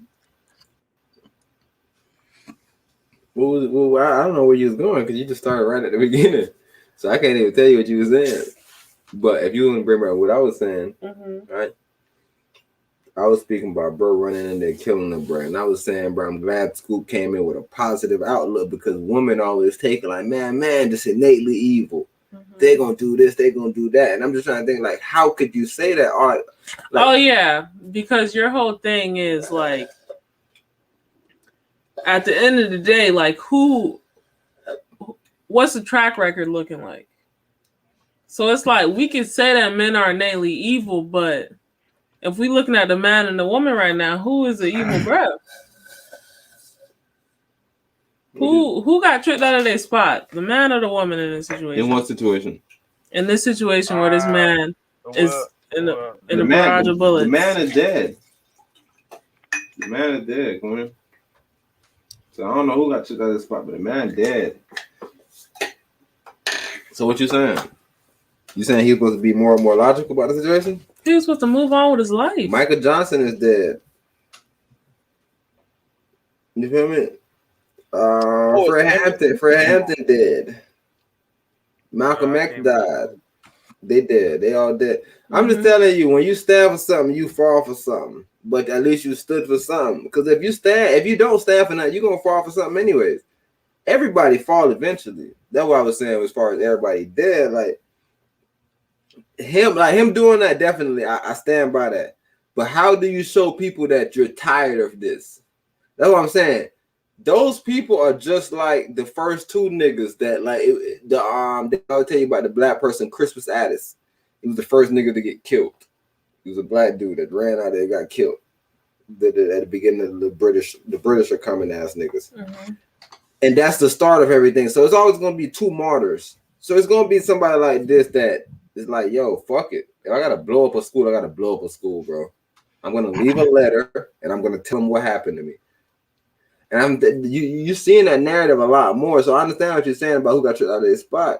That's fine and dandy. I'm not knocking that. I'm just saying, why don't we ever do the study where we're just like, bro, it had to be something that went on. That's why I was thankful for Scoop. I'm not saying that he got tricked out. I mean, he didn't get tricked out of the spot. I'm just saying, just the fact that he was okay with being tricked out of the spot. What happened? What ensued? Why was he like, man, fuck it. If I die. Yeah, like why? Because he didn't care. He walked in there with cops and niggas shooting like a fucking maniac. He wasn't behind the door. It wasn't nothing tactical. It was definitely to a point of no end at that point. It looked like he's fed up with trying. Like he's standing like, you see this whole setting, bro? Yeah, it's crazy because I done been there. I feel him. But even that guy I feel him, bro. It's fucked up. I feel him. I sell you. The guy that bodied the lady in front of the bank, the prophet. It get to a point where I guess you want to make a statement loud and clear to a point where nobody can miss it, but I don't know how beneficial that is to any sane man right now, bro. If she's giving you that much problems, bro, run for the hills, bro. Dodge some bullets. That's why old girl said you got to be sane at all times. Yeah, that's why she was saying about the rationality. Yeah, even if you know what I'm saying, even if the shit is called for, you feel like, but you got to be rational and weigh the options. Once you get out your, once you arguing and yelling and you all loud and shit, now you're not rational. So now you bound to do whatever. Yeah. You bound to do the first thing that happened. Facts. Step away from the situation for a little bit. Is what she said. Facts. Yeah, bro. I just want people to realize that it's life after fucking the relationship. Because, like, yeah, like people feel like once the relationship is over, just die. It's time to die. And it's like, no, bro. Just live your life, bro. Like, don't do anything outside of yourself, bro, that just warrants, like, death. Hold on. What the brother Starlito said, accept the fact and move on, except for less when it's you. Because, like, when it's you, it's easy to tell somebody else, like, man, bro, it's straight, bro. Just thug it out, bro. Go. But, like, when it's, like, what about when you in that situation? Now, what I'm saying, everybody got to think about just the innate rush of being in a situation where you're like, man, what the fuck? And like I said, we all got to accept the fact and move on. But I'm just saying, like, we got to always think about niggas being in a situation is completely different from looking in, nigga, and telling a nigga, you need to leave, bro. Bro be beating you. It's like, nah, he don't really be beating me, but yeah, it's definitely a hard pill to swallow when you're in it. I would agree with that. But nevertheless, bro, it's life after it, bro. I feel you. Just day by day. Take it one day at a time. One spliff at a time. Bro. Yeah, that's the only thing that's gonna save us, G, is the one slip at a time, babe. So I agree with you, but I definitely wanted I'm glad you played that video because I definitely wanted to see, nigga, what the viewpoint was on some shit like that. So the bro really ran in the spot. He was unloading on motherfuckers. Come on, bro. Like, how can 41-year-old Rondell Gopi arrived at the home on 179th Street in Springfield Gardens. Here he is walking into the home, a gun clearly visible in his right hand. He says nothing before fire 11 times. Both officers returned fire. 9 shots from Officer Wells, 15 shots from Officer Murphy. How long these niggas took to get there? Died at the scene. Investigators found he had not one gun, but 2. Mayor de Blasio and the police commissioner spoke shortly after the shooting. Here we have a situation where a woman was in danger and these officers went to protect her, only to find themselves in harm's way immediately. The shooting left both officers injured. A bullet hit Officer Wells in his right thigh and fractured his femur. Another bullet hit Officer Murphy in both hands. The domestic violence victim was unharmed. The NYPD says cameras and the videos they record provide transparency into police actions, accountability for officers, and increased trust between police and the public. The head of the PBA says this video does something else. It shows officers risking their own lives to save others. Who put that? You put that the basketball one in there? Mm-mm. All right, you put that basketball one for me then. Yeah, I'm about to play a basketball little genre real quick. Hold on. Just let me know what y'all think, man, about this hooping situation that's going on. Damn, you got to be talking about my homeboy. Damn, that is not good. You got a nigga that you know. Hey, I'm already knowing you talking about my dog.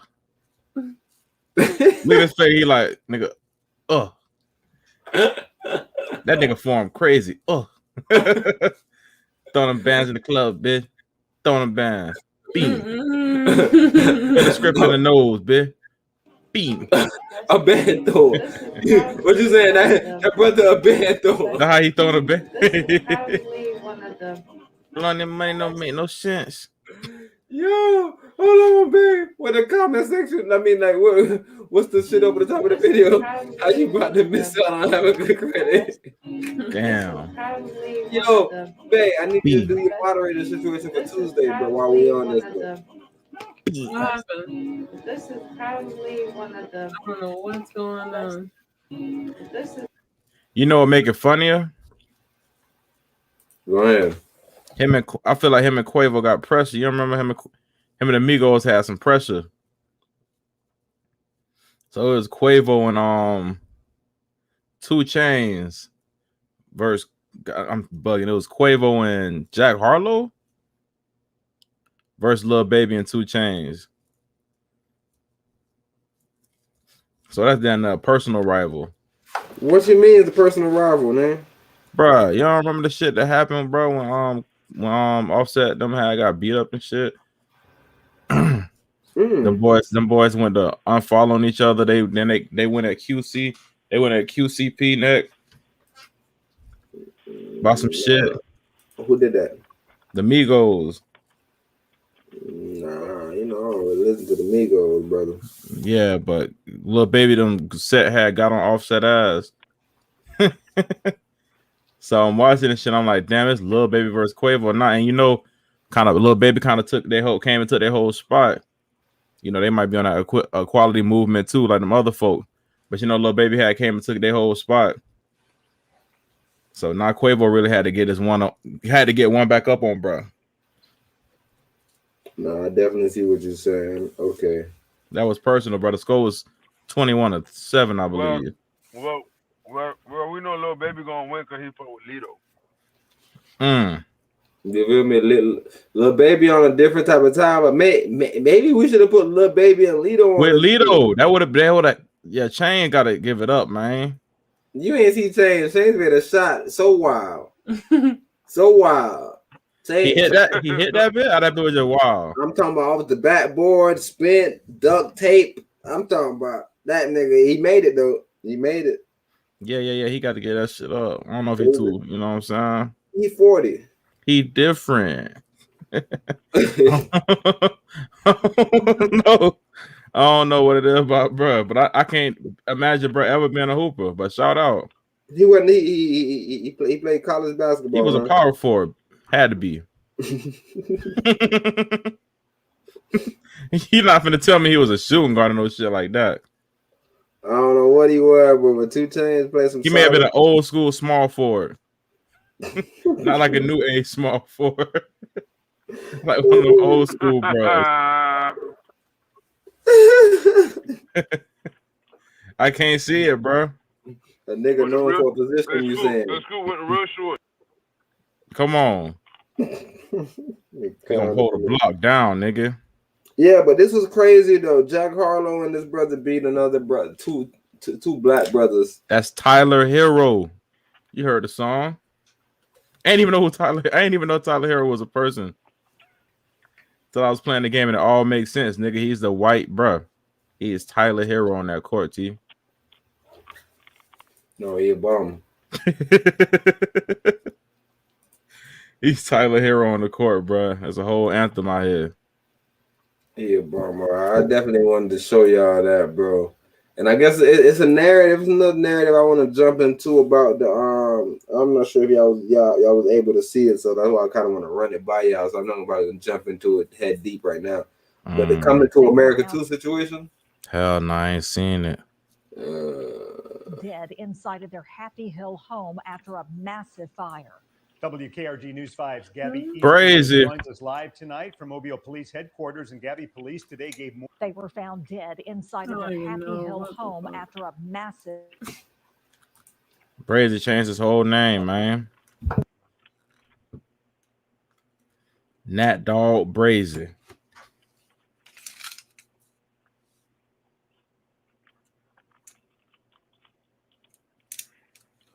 What's his name, y'all? Today gave more Nat details Dog Brazy. on exactly how they believe these two people died. That's what they named them. Yeah, that's right, Peter. The preliminary autopsy report actually showed the grandfather, Tony Lewis, was shot multiple times before that home was set on fire. Now, as for the grandmother, her autopsy is still waiting on the toxicology report, but they say the grandfather, those gunshot wounds are what killed him. Damn. 2 beyond tragic deaths, now officially being investigated as active homicides. Someone that would potentially harm the parents or grandparents of somebody, do it in such a cowardly way. I consider them to be cowards. Tony and Leela Come Lewis on, man. Y'all lost ain't their even lives stop. last week. A neighbor said they heard gunshots around the home before the fire began. The autopsy showing Tony died from those gunshots. The family speaking out last week in anguish over what happened. My mama, my daddy. So what? They kind of came to a established consensus that Tony was killed by gunshots. Yeah. So now they still run the autopsy on grandma. Damn. What was the cause of death in that situation? Damn. That shit's sick, man. Crazy been going through it a lot lately. I've been watching him. Nah, he just dropped some new shit. He don't be going through it. Nah, he just went through a public beef with Junior.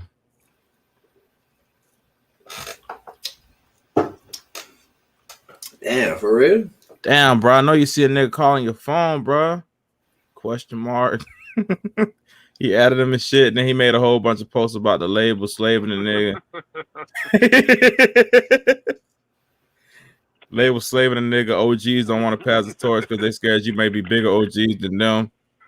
Woo. But then he came back and he was like some other shit, nigga. Mod ties, RN4L, nigga. Slit, what you saying, bro, from seeing some situation like this? Slit, you know what happened in this situation, right? This is a situation where Honeycomb Brazy, his people got killed. Ain't no sense of us shooting no kids. What you just said? I ain't never been focused on bro like that, dude. I ain't never focused on bro like that. Honeycomb Brady. That shit tough. When Nipsey Hussle passed, I didn't know who the hell that was till everybody started talking about him. That shit was tough Not to too. talk bad on him, man, but you feel me? I didn't know who bro was. I didn't know. I be certain ones. Like one brother named Mo 3. Like I didn't even know who the hell that Mo 3, whatever. I didn't know who one bro That's was. another one. That was another one. I fought them boys. It be like that sometimes though, bro, because bros be, bros be a shit. I ain't know about Lil Snoop till he died, Yeah. Bros don't be to their spot yet. They be right on the cusp. Wait, Niggas so Slick, could have shot Gates. We wouldn't know about Gates. You know what I'm saying? Yeah. Wait, Slick, so who do you listen to? Like, what artists do you listen to right now? Artists I listen to myself. Honest truth. Mm-hmm. Oh. I listen to myself. I listen to myself over and over. I just play different type of music. A little Taylor Swift.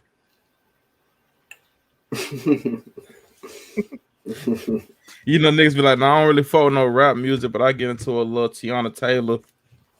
Niggas always do that. Niggas always got to jump into another bag. There's a proven diversity. Yeah. Like I don't really like rap music besides myself, but I listen to a little country western. Pull up on that nigga jamming number rap. Nah, I ain't really fucking with this though, G. It's just like it's just playing right now, bitch. I'll be like that though. You know how motherfuckers give it up, bro.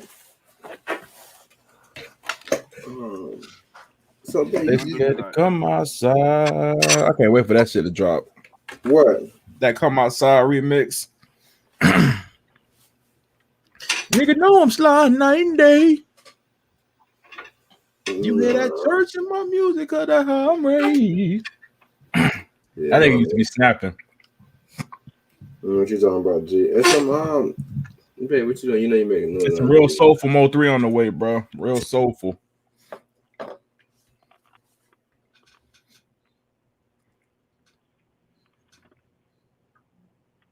It's gonna sound like your homeboy with the mask on his face.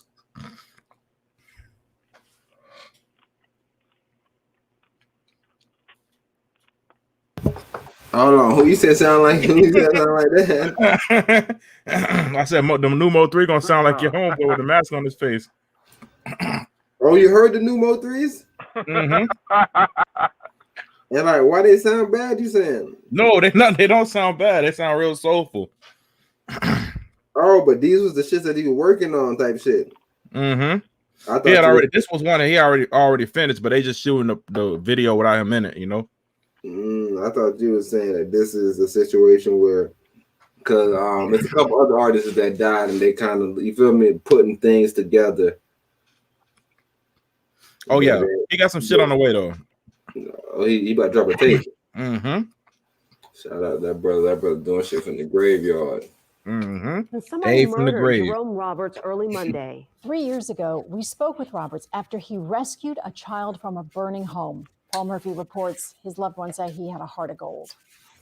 We first met Jerome Roberts in June 2017.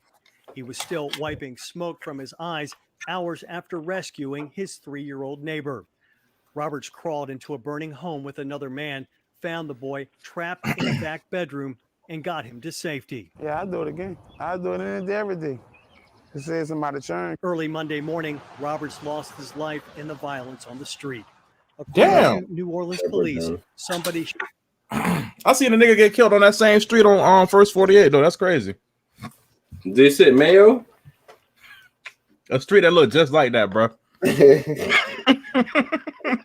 In the same city though. in the same. I'm dead ass serious, Hey, bro. Yeah, I always say it don't matter how serious you is. You lied, bro. It don't matter how serious you are, how much good intentions you have, bro. Hey, No, but imagine I'm- a bro just died for doing good deeds, and then you talking about a bro got killed on the same street. You gotta understand my memory's so good, so I'm already knowing that that's the spot. I'm never gonna be able to find that episode of First 48, bro. I can Google a whole bunch of New Orleans killings. It's gonna be a million of them. I'm not gonna be able to find that episode, bro. Yo. Hey G. What's up? Hey G. What's I good, hope bro Plies? people never watch the podcast. I hope bro people who pass never watch the podcast because they gonna fuck Scoop up. Them like, bruh. Man. They gonna be humorous as fuck. They gonna be like, man, hell yeah, that's that street. Matter of fact, he knew what he was talking about. It's That Murder nigga- Ave. that nigga They gonna lying. speak on it. They gonna call that shit Murder Ave and everything, bro.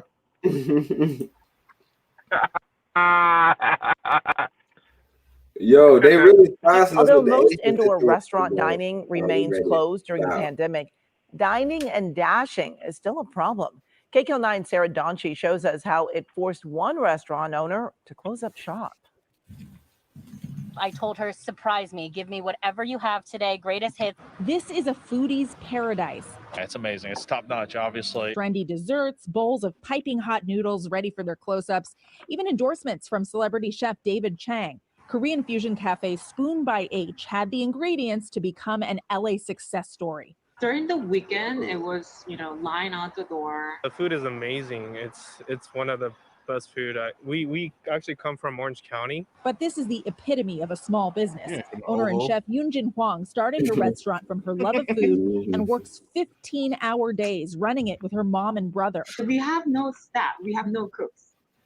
I have to do everything by myself. Like so many other, small businesses, like we were hit hard by the pandemic.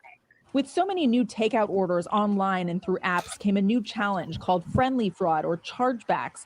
It's when a customer orders food, often through a delivery service, receives it, but disputes the charge with their credit card company to get a refund. One day, Yoonjin got her biggest order ever for more than $700. He came and then he picked up the food And then 1 week later, he disputed a charge. She lost everything, the food, the money, and it kept happening over and over. I just felt so, incredibly helpless and frustrated. So she made the decision to close up shop for good. Saturday will be her last day, much to her customers' dismay. When I found out it was closing, I was just devastated. But patrons saw her struggles and stepped in to help, raising more than $60,000 on a GoFundMe page. It's been wonderful, reminder that there's more good in the people, around us and in our community.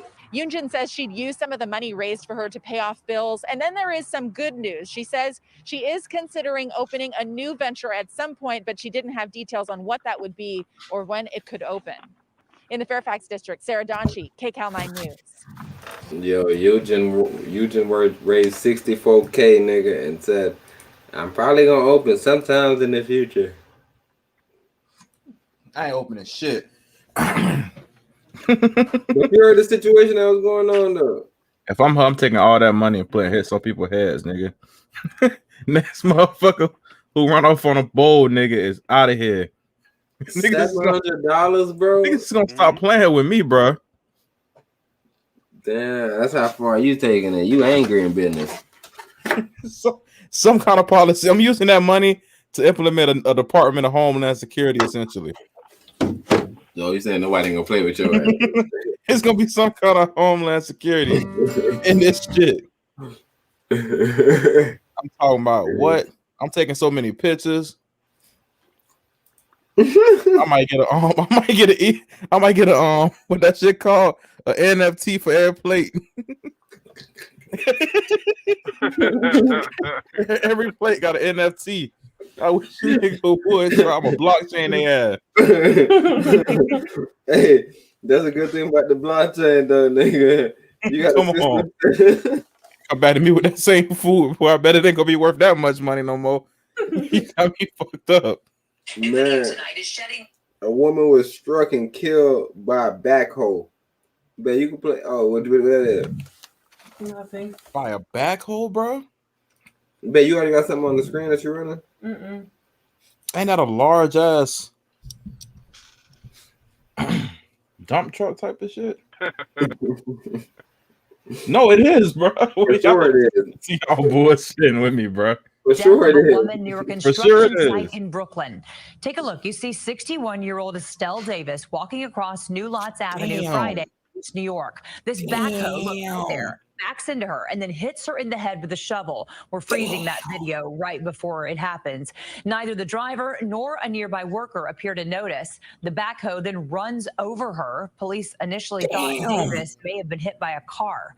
No charges have been filed. But you can't though.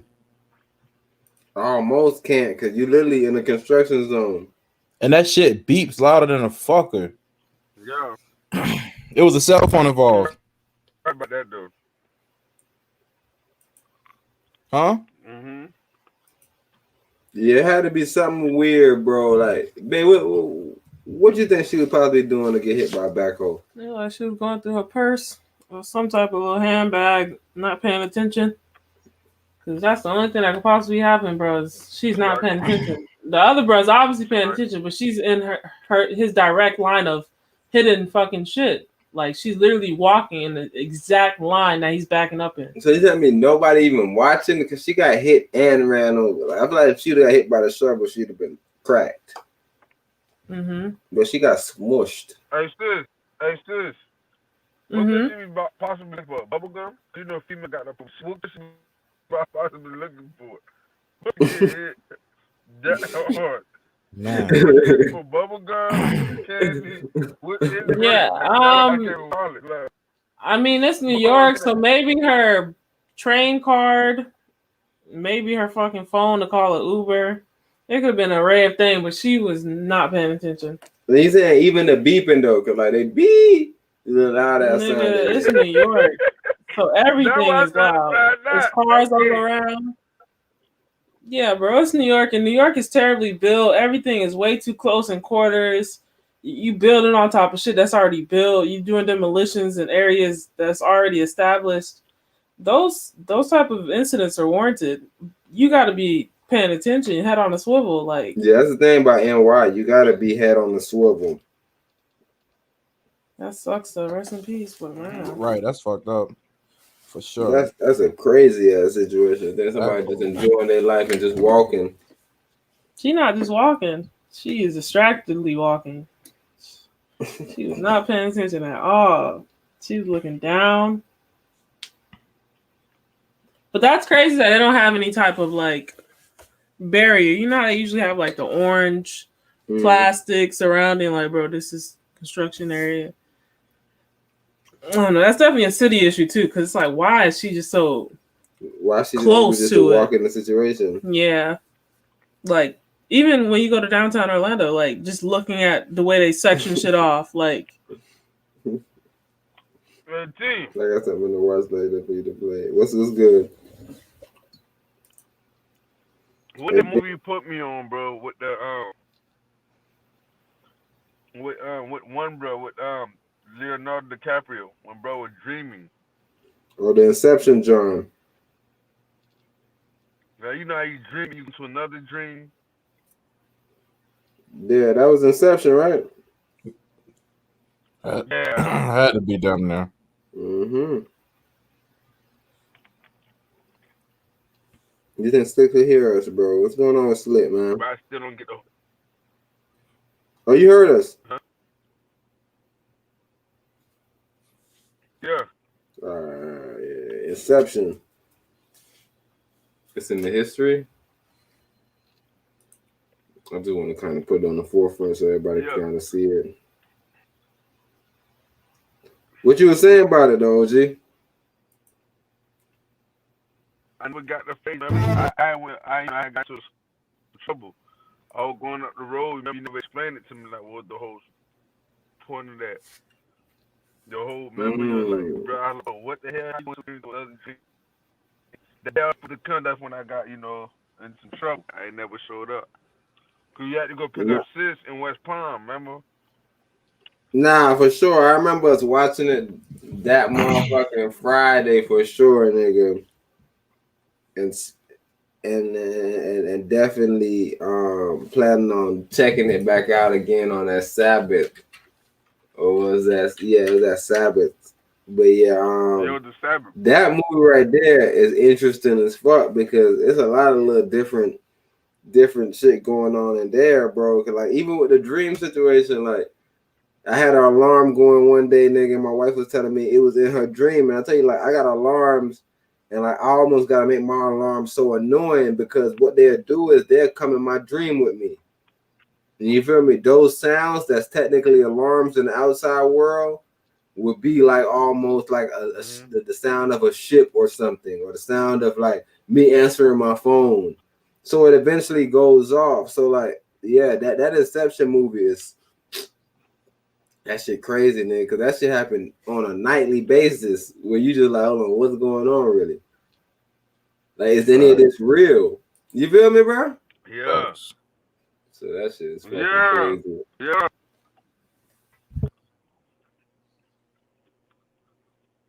Like, are you stuck in the same place?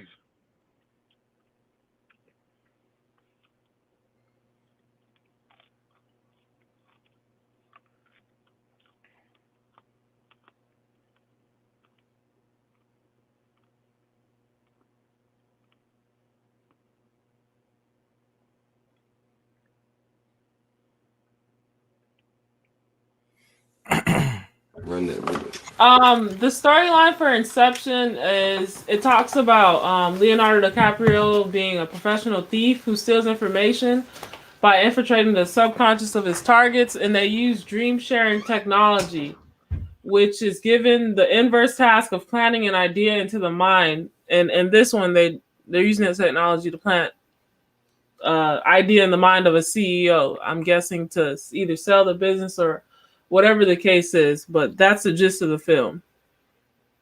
They're planting ideas within the mind of a CEO. Hello? That's stupid. It's like that movie called Limitless. That's just stupid. It's stupid until you actually see it in reality and they're using it. That's the crazy part. Scary. Every time they show you 2 hours of some type of technology, and you wonder, like, man, how are they even making this up? This shit got to be real somewhere. Like, why is there so much detail to it? Mm-hmm.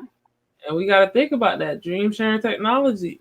It's here, and even if you understand that simple concept of people planting ideas, a lot of niggas love light-skinned women and don't know why. There's a guy that says if the Nazis had TV back in the day, they would consider that an act of war. But today we have TV on programming us with all of this nonsense, and we don't understand where we're getting it from, why we like it, or anything. We've just been programmed to like what we like and have no real logic behind it. So, yeah, I'm going to run this other video that T wanted us to run now.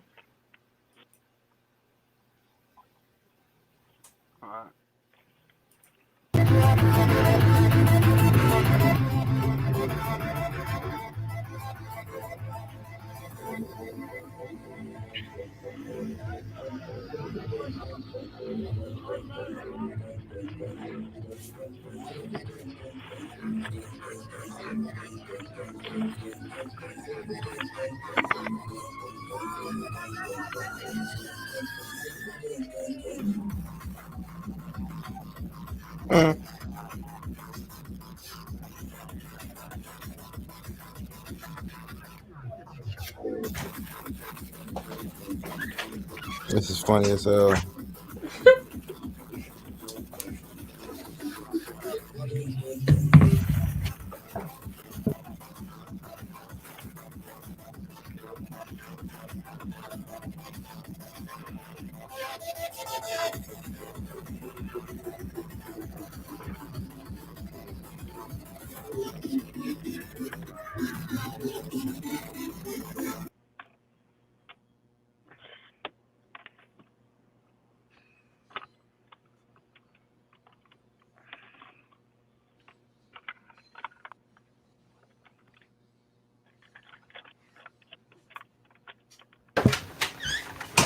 I know y'all seen that Eater Mike going fucking crazy on some shit.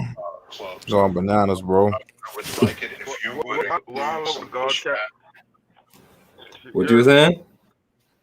Well, I love our Godcast so much. We could talk about people, how they embarrass themselves on the internet. Heavily. I was telling Scoot that shit earlier though. What the hell what was Esau doing? That first this man was all off rhythm. He was rhythm, so I'm like, they don't even have rhythm in their body, so I'm like, why do what was the whole point? Hey, and his whole thing was that he was and it's like, bro, you're not doing nothing, bro. Bro, nothing. Like, what's so entertaining about it? Like, for example, like, why do people go monster truck? Like, I be seeing them like monster truck, watching like, what the fuck I'm gonna sit, bro? Just like NASCAR, this car is going in circles. I'm gonna sit here all day, watch this car go around in circles. I'm gonna be mad as fuck. I don't care who overpass who. This shit is boring, bro. I'm not serious. That's some fucking white folk shit. Like, Screw, what you saying about shit like that? I gotta agree, bro. I know some black people. Huh? What you were saying? Hold on. What you saying? I know some black people who like it. Oh, for sure. But, that's kind of why I asked you, Scoop, because I wanted to see, because I know you from that side of the nigga, the APK. You feel me? You was over there in that area, nigga. So I knew you kind of knew some truckers or something. Nah. Nah. I ain't never know no truckers, bro. Ain't really what them boys known for. What they known for? Chewing tobacco. Damn near. They did that at Boone too. They don't really chew tobacco though, bro. Oh, they chew tobacco at Boone like a motherfucker. I don't know, maybe it's a baseball thing. We had a good ass baseball team. It's a baseball thing, bro. You know, that's why they got the little gum. What? The They messed need, up gums. they need to act like they're chewing those. You know what I'm saying? They need something to chew on the sideline. The big league chew. Mm-hmm. Okay, I see what you said. I don't know what they be doing on shit with that tobacco shit. They breath stink. Don't come around with this shit. I don't care what baby up, but your breath stink. I'm gonna tell you straight up. What I'm Fuck trying to say that. is this, bruh. Go in. No, what I'm saying, like, bro, these folks, sports is not like. I understand they want niggas to do hockey, bruh. What the hell I look like being on ice just skating? Like that's not for me to be on. What am I? What am I doing on ice? God didn't tell me. Knowing about it, David, Esau, or even nobody just to play on ice. Esau want to make something like, oh, I'm finna go make ice skating or.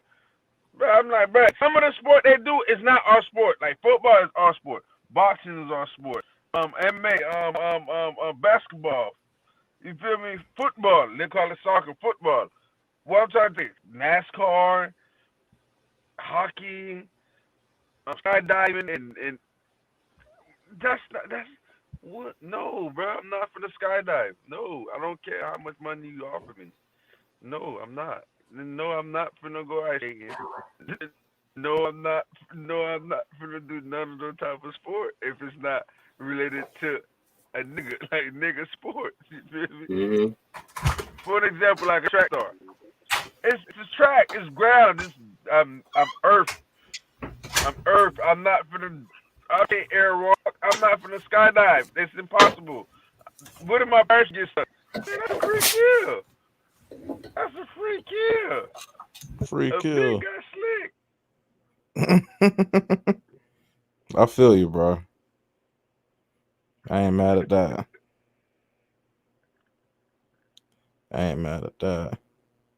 Bro, it just, bro, I can't. It's just certain sport, like he did with the white dude just doing the little thing, like he's off rhythm. Some of the sports ain't for them. Like, why do y'all even do the sports? Like, you feel me? Like Tom Brady, I understand he's the best quarterback, but Tom Brady want to run that ball. He's a sharp passer, you know. He's accurate with this pass, but he's not gonna run that ball. You usually tell me. Like, it's certain stuff. You saying brother need to get into their what they do? I don't. What they do, bro? They don't do nothing. Dance wise. everything come from Latin America. Are either us. I don't know what they do dance wise. Bro, that's what I'm saying, bro. When even swimming. That's what they do dance wise. Those slick, they get together and they rock out. I'm like, they rock out. That's their dance style, to rock out. That's what he was doing. He was rocking out. He was like, "Oh, this is my shit."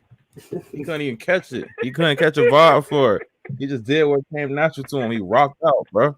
Hey, and that's the funniest shit because the video was titled that nigga was out of place until the beat dropped. I'm like, that nigga was out of place right when the beat dropped. When the beat dropped, that was the place to be.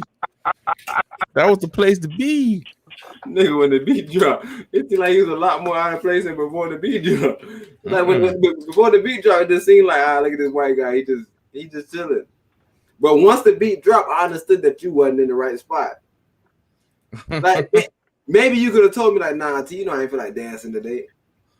Or I just came off work. But once I see you jump into the dancing situation, bro, you dancing like that. Come on, bro. That's how did he get here?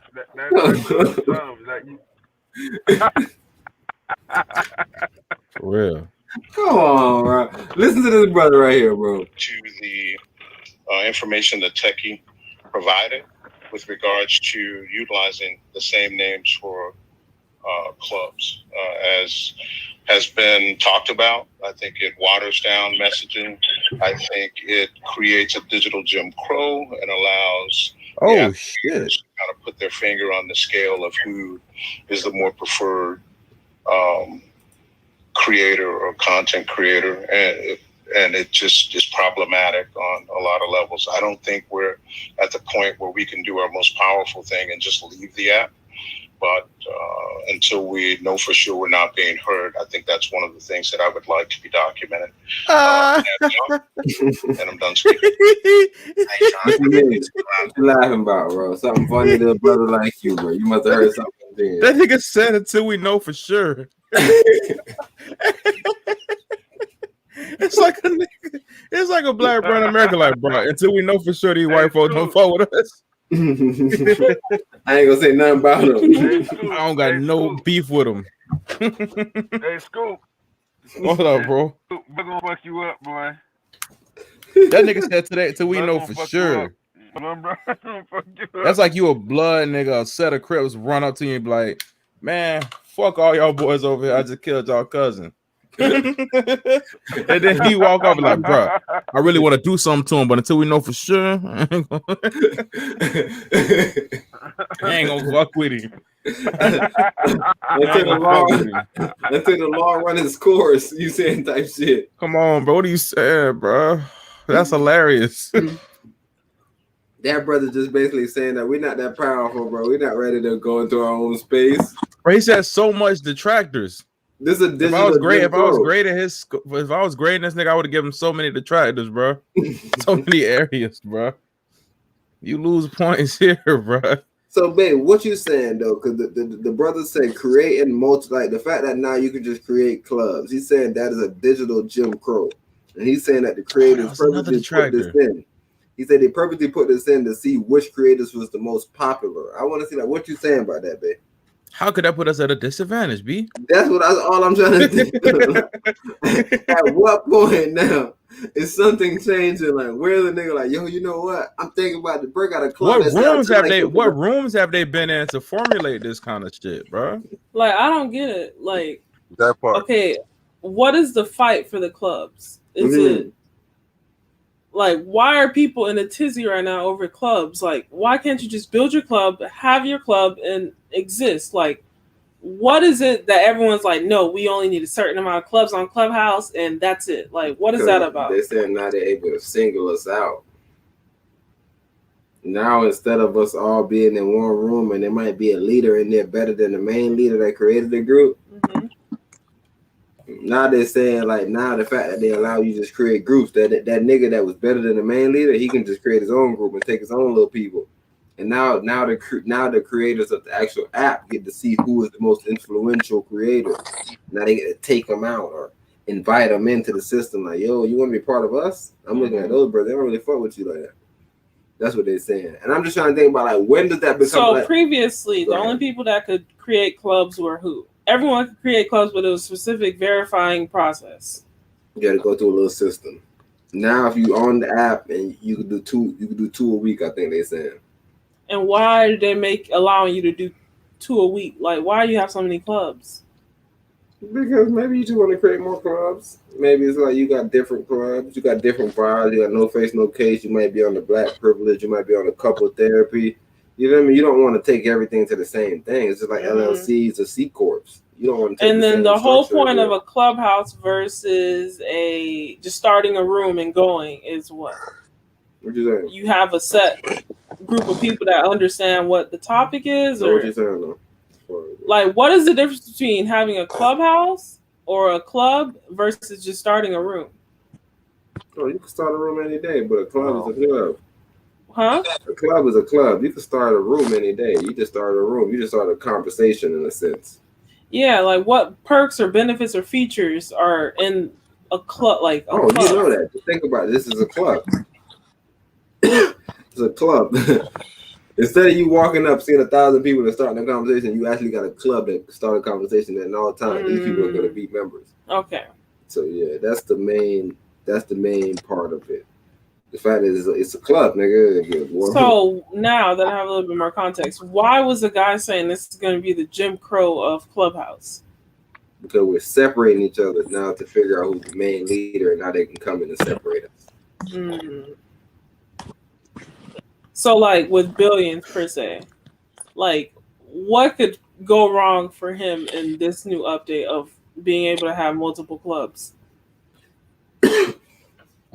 Nah, we could just even talk about just the regular rank and file person. Nothing could go wrong with nobody. But in somebody's imagination, it's like, yo, but if they start singling out who is the most popular person, then that's a problem. But I'm trying to think of it like, yo, if I'm the most popular person and I'm hiding, then I hide. But if I'm not hiding and I want to create my own club, what's the problem with that? So like, I don't see no problem with it to where we could even speak about what's the problem with it. It's just If like, you care yo, about being popular, be popular. that's what I'm saying. It's like, bro, I want to be in my own shit. Yeah, Like, this just sounds like a whole bunch of first world problems. It's like, shut the fuck up. Like, what are you really complaining about? Another nigga that actually has talent succeeding you? Like, is that the complaint right now? Right. yeah, see, that's the main thing we're That trying to what they figure be out on. about the fact that he said digital Jim Crow. It's like, bro, but if I don't rock with your club and I'm not speaking as much as I want to speak, why not just I'm start my own leaving. time? Or even if your job big with your amount of people, why don't I just take my amount of people and just give them my message? Like, we could unite and sometimes do things like that. But bro, Collaboration. yeah, I want to do my own little thing over here. You feel me? When I'm on your stage, there's so many different moderators, so many different value adders. It ain't really beneficial to us because I got other things I want to talk about. You feel me? So I don't even get where that even became a problem, but I guess they're saying that they wanted other features. Versus that one. But I can see how the club situation to be a big situation for everybody. It's like, bro, how come this person got a club? I ain't got a club. So that's what I'm saying. I feel like that's a universal situation. It's like, man, how he got a club?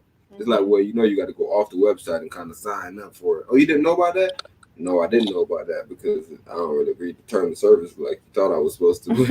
I'm just saying all those things, nigga. I can see that being a bigger complaint than me worrying about the algorithm in a sense. Even though that might be something easy to change, but I'm also a capitalist business. I want to, you feel me? I don't know if it's so much about race, bro. I don't know. Maybe somebody that's like a race studier come to me and be like, yo, T, no, actually it's about race because they're doing this. But just the way I'm looking at it, bro, if you got a club, bro, your club called Yoga with such and such, I may want to do a club with Yoga with Ross.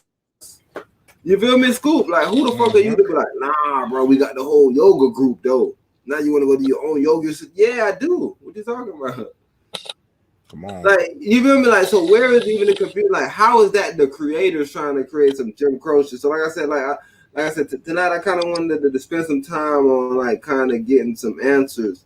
And it was also another situation where I guess Meghan Markle and the Harry dude did an interview on with Oprah, and I guess they was basically saying that it was a lot of racism in the John, this and that and this and that. And I heard women saying, "Oh, they done took down the monarchy." I heard some people saying, "Well, it wasn't really the Queen. The Queen supported her." I was like, I don't think women understand what the hell they be saying. It's a monarchy, and you told me the Queen supported her, so it wasn't the Queen that pushed them out, but it's a monarchy. Come on. So even when people say that, because I guess in the interview she was saying that in the interview she was saying that the Queen was in support of them, and I guess women that like it's not just women, it's man, just anybody, just take it and they run with it. But like you as a thinking person, when you hear monarchy and somebody say the Queen was supporting them, it's like, oh, all right, well, we good then. But maybe people don't know what monarchy means. They thought monarchy was something like patriarchy or something. I don't know. They got to know what it means because they throw this word patriarchy around all the time. Right. So the fact that they kept on stressing that the Queen was in support of Harry and Meghan and this and that, it's like, how can you believe that? Because if she was in support of them, they'll be good. But I guess the situation going on in school where I guess, Meghan Markle, I guess they want to throw in the black situation. So this is a black lady being discriminated against. And I'm like, yo, when has a black lady ever been able to marry a prince? Right. Talking about a black lady being discriminated against. Right. Yeah, real black ladies are being discriminated against because somebody's pretending to be y'all. Once again, You feel me? That's my whole shit. This lady lived on soap operas. She wasn't like she wasn't on regular little TV. She was on soaps. Mm-hmm. So like, I don't know how people come to us, bro, and you feel me? I don't know if they just using words on us and getting us enticed in the situation, but it's like, bro, a lot of it still don't make sense. One bit. 2 moderators. I would ask that you keep your response short. If anyone wants to respond to that, I'm going to leave the floor to 2 moderators to respond. Thank you. This is Shauna. I'm done speaking. I can jump in then. This is Randy speaking. I don't feel like we should leave this app. I think that's like the point of it. If you leave this app and move on, I think you're missing the big bag that's going to happen here. And I think that's how you separate everybody. I think splitting the vote in a sense. I've already built a community here, and we all of us, we all did. Like, I mean, all of us, the Black community came in first and started the trend. Like, we don't, like, once again, there's a situation here that, like, we already talked about, what was it, the shoot your shot room that's been taken over. There's things like that. Like, we all need to collaborate together, like we're doing here, and make sure that our IP, which is what John Pierre spoke about earlier, that may touch my soul. We got to protect all of that, protect our intellectual property, protect everything that we're doing here. And I think we can make it work. They're listening, they're hearing us. Look at the town hall now. We're moving up to 1,000 people. It's just day by day, beside each other. I don't think we need to be moving apps. And that's all I have to say. Is that Madison? Yes, the floor is yours, Madison. Yeah, I mean, I totally agree with everything that some people are saying in terms of, staying here. And what Portia is trying to do is essentially, I think it's a challenge to do that, right? Because we ask the question, why don't we go to another app, or why don't we start another app? It's the same reason why we have Oprah Winfrey, why we have Tyler Perry, why we have Ava DuVernay. Like, it is human nature for us to want to create our own, to build our own, to have our own clubhouses. But I think the thing that we have to remember is what Ahmad is trying to do with Rant Media, is we have to be willing to create a community. Like I said, I'm not knocking nobody, but every time that our people decide to be like, you know what, let's just unite, just move out of here, it's always one of our allies. That's somebody else color, somebody else creed, a gay white man. I'm not knocking nobody, but I'm saying it's always somebody of somebody else creed that want to come in and be like, nah, well, we don't really need to move apps to build a community here. I don't give a fuck. We already built a community. Let's move apps as a community. What are you telling me about, bro? As if we didn't meet each other already. Like, we are right here talking on the same little community right here, but let's keep in communication and be a community on another app. Every time, Scoop, that we got something real deal that'll change some shit, some real transformative shit, it'll be one of our allies that'll come up to us and be like, nah, brother, you gotta really think about it. You gonna kick all the white people out of your stuff? Come on, man. After all the white, you feel me? It's always one of them motherfuckers. Always. Bro, you gotta check it. You gotta ask them like, yo, bro, hold on. What you mean? Why are you saying that about not moving apps? I'll tell you, the person that they responding to is the brother that came in and was like, bro, I seen too much developers. I seen too much of everybody to be sitting here on this narrative like, man, bro, they doing this, they doing that. We got to change that narrative. If we feel like they doing this or doing that, let's just create the same system somewhere else. And you feel me? And then this is the responses you have, where it's like, nah, man, it's almost like a Jim Crow. They want you to be popular because I'm popular. But it's like, what if I'm really popular though? Nah, brother, they making you popular because I'm popular. They want somebody to compete with me. No, but you suck though. And I wasn't on the app as long as you was on the app, and now I'm on the app and people know about me. Come on. See, now we back on that Jim Crow. We just, and that's why I be saying, like, when do we get to the point? Like, me and my wife asked some artists that we had in the building one day at CMG, shout them boys out. Was kind of asking them, like, bro, like, when do we get to the point that you could speak on something? You feel me? It's cool because every time niggas be like, man, you hating on bro. Nigga hating on Spot him, got him. Nigga hating on nigga, bro, talking about he snitched. Like, bro, what if he really did snitch though? You just want to kind of clear the air. Like, what do you mean somebody like, when even in school, when can we speak on things, bro? Because I see we do this a lot in our community where people like, man, look at you hating on another nigga. You speaking about, you feel me? Like, when can you speak about something that's gonna mislead the whole generation of fuckers? Shit, I feel like it's just the fact that when it get oversaturated, it starts seeming like that. So you saying if it's one or two of them, you ain't got to speak to them, right? I just feel like it ain't the sentiment. It's just the fact that the goddamn market for that situation is being watered down. So now everybody's snitching because you don't, you know what I'm saying? Just because they popped off. So it's a catch 2020 with that shit. In that scenario. So you saying it ain't really no code. It's just like with the with the Me Too shit. It's just like the Me Too shit. Like a lot that shit could be some positive shit, and a lot of the times that shit is really some shit. But then you got a lot of the times where it's just personal grievances, and that kind of watered down the entire market for that. And that's the main thing I was saying with women, and also with us as men. You can't get the market watered down too much, bro. I'm telling you, it's gonna be like the bull who cried wolf. So that's what I'm saying. When we in these rooms and we got the Black Clubhouse, John, and we like they not listening to us, they not changing this and that. Bro, it seems like you being real biased that you want special things. If you're telling me that we're all equal, bro, let's just make it equal. And if they're not rocking with the equality, let's just slide.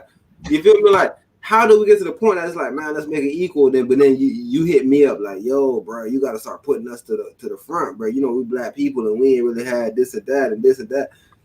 Go do your own shit then. Facts. Like, even when I'm hearing us with the narrative saying we made Clubhouse popular, why don't we just go somewhere else then? That's all. You feel me? Do it again. Do it again. Yeah. Do it again. If you're telling me you already did it, this should be a simple equation to kind of solve in the situation. It's like, bro, come on, bro. This is right here in front of me. I did this over here, nigga, on Clubhouse. I didn't really fuck with the app because they only had tech. You remember they had a bunch of techie type stuff at first. Nobody was coming on it. We came on it. A couple arguments with DJ Academics. People started being like, people ain't arguing with people. And you know, black people, they love arguments, nigga. So that you ever that when they seen that argument, nigga, they were like, oh, it's arguments. And then you seen another argument with Jay Prince and Joe Button. So you like, oh, it's arguments every day. I'm missing out on rapper arguments. That's how they told it, bro. FOMO. That's the whole thing. Cause you know, everybody want to rock with celebrities. And I even seen in the NFT world, heard a couple people like, man, I don't want to put no rappers on there, bro. You know, rappers want to make money off everything, and they're gonna try to control it, and they're gonna do this and that. And like I said, it's always the narrative where other people are like, no, bro, we need to give it to them. They're gonna make it bigger and this and that.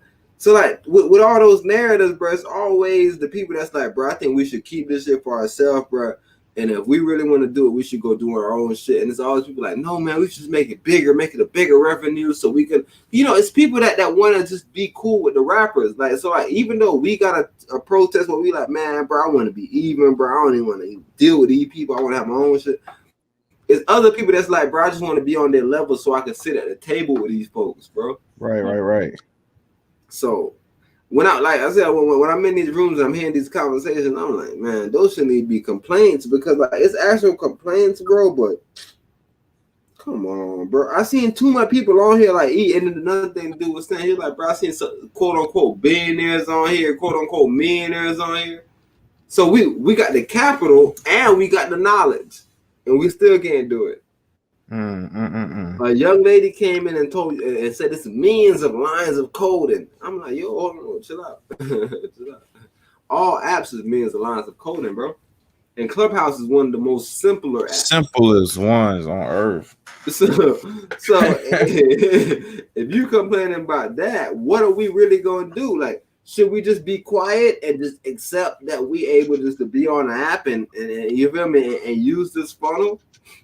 These Because, niggas ain't no like, software developers either. that's all I'm thinking, bro. Like, bro, I was in the room with them today, Scoop. Me and my wife. They're not was in software developers, bro. They probably not even smart. bro. They got a lot of failed endeavors.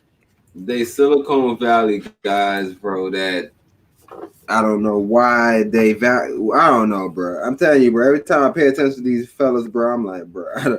They got a I lot don't of failed endeavors, bro. A lot of them. And that's their whole selling point. So much failure that I can tell you what not to do. Right. Because I'm just trying to really think about how do these people get to the top. And I'm telling you the idea, like, bro, when you really sit back and you like, man, Clubhouse, what this is? You're like, oh, man, this up. Babe, see, come on, man. Come on, bro. You gotta be better than this, son. You gotta be better than this, bro. Come on, man. People ain't, come on, Scoop. Come on, bro. What's happening with you, bro? Come on, bro. I'm. You feel me? You know I got the Ninja Cup situation. Uh-huh. A nigga basically came in a Ninja Cup. Not even man, bro. Come on, bro. This is not even operation, G. Uh-huh. I'm right here. Right now, I'm looking inoperable, nigga. Like I'm looking like a clown right now, bro. Why you ain't blending this up, bro? When I tried, it was too hard. Oh, shit, I was finna get ready to rock out anyways, y'all. All right, bro. Later, we back in here Tuesday. Tuesday for sure. Taco Tuesday. We got some shit to talk about. Nah, for sure. I got a whole little options trade and breakdown too that I wanted to run by the John. So I'm probably gonna start off with that next pod. Get at me, bro. I'm an expert. All right, so that's perfect, nigga. Because I need you, bro. For sure. We in there, bro. Out, bro. Peace. Thank you for coming through, bro. Yep. Yeah. Man, you could you know I had a video that I wanted to play, bro. Which one? Damn, bro, I'm fucking up, bro. I'm dirty in the whole scene up, Slick. All right. Yeah, that bread need to be blended. So what, you and Ross Losh? Mm-hmm. Okay, we about to end it up with the Ross Losh situation, man. No, I'm not. I'm gonna watch this series. Stop with sharing. Stop sharing. And then move. It'll move a lot smoother.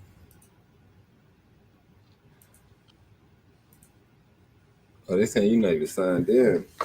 No, I don't think I know. You just, your John's a little ugly over there. It's a different setup. Oh, Corey Guns to the motherfucking freestyle. Corey Guns. Which one? No, I don't want to watch that. I was just saying he did the freestyle. I'm just seeing him right there. What video are you watching? You in the Ross Loss right now. It's right. All right, so that Bitcoin John is for tomorrow. Body can't show the message. That's good. All right, so the raw video. I need to get these Johns out of here, anyways.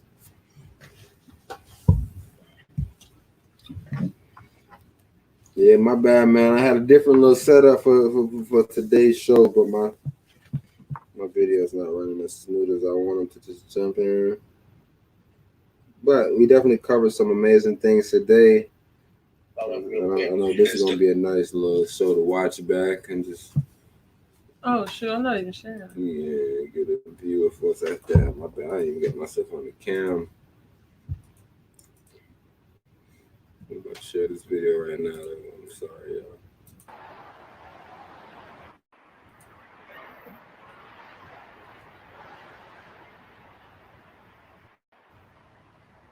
I tried knocking. She's totally passed out. Her doors are locked on the driver's side.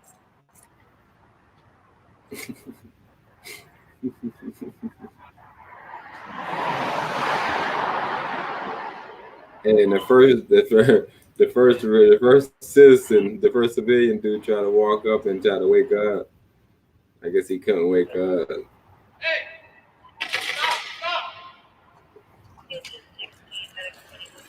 Stop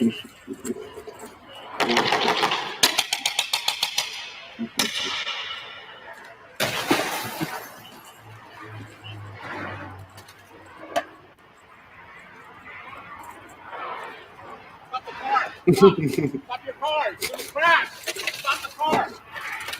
Stop. Come on out. Come on the car. Fire's got the right lane blocked. Come on.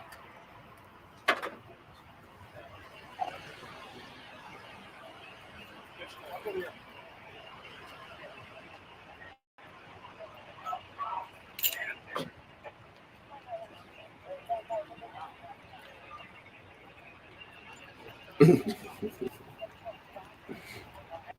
These are black women that's out of jobs. We're done.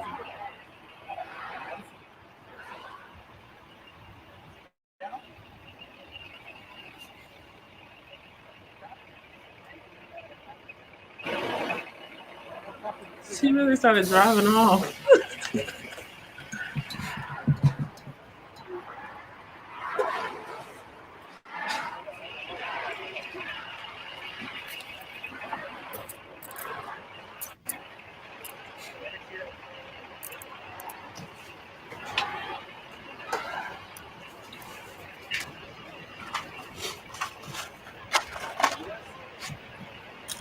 Bro just really handcuffed her in the fire breath.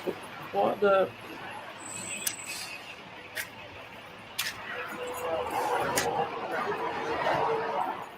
Fire niggas, they just here to make sure she okay. That's why we ain't ever say nigga. Hold on, this nigga right here, this is Washington. We're going to talk about some medical information. Can you stop?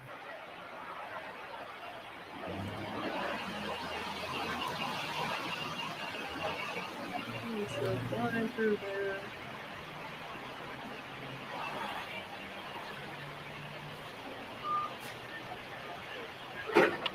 Yeah, you gonna have to block that off. People don't give a fuck about the bullshit that I like.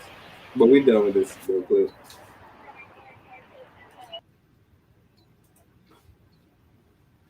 This clip right here is also from an older girl situation also. But like, what you seeing from this clip right? Nigga broke the glass. She started driving off slow. They see a tow truck randomly driving past. They stop the tow truck, like, hey, you got to tow this car. And this lady is out of it, bro. She not even belligerent. She just gone. I don't know if she's sleepy. She on some type of drug, sleep assistance, or just completely tired, drunk. She out of it, though. That's all I see.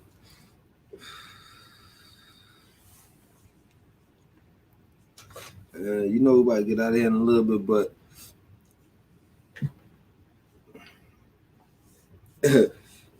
this can happen to the best of us. She had the phone in her lap on a charger. Definitely noticed that. This can happen to the best of us, so I don't want to knock her. But come on. Sweepy. I see they're trying to get women. Because I told you when I first came back from school, I wanted to get me and you in that situation with the team driving for the CDLs, the trucks. So I could imagine man falling asleep, driving off the overpass. But this situation just looks sad. It wasn't like a situation where it was like, damn, bro, dead. It was just sad. It was like embarrassing. I was like, what you doing? It ain't really look like nothing that I could be like, look at that. She had a long day at work.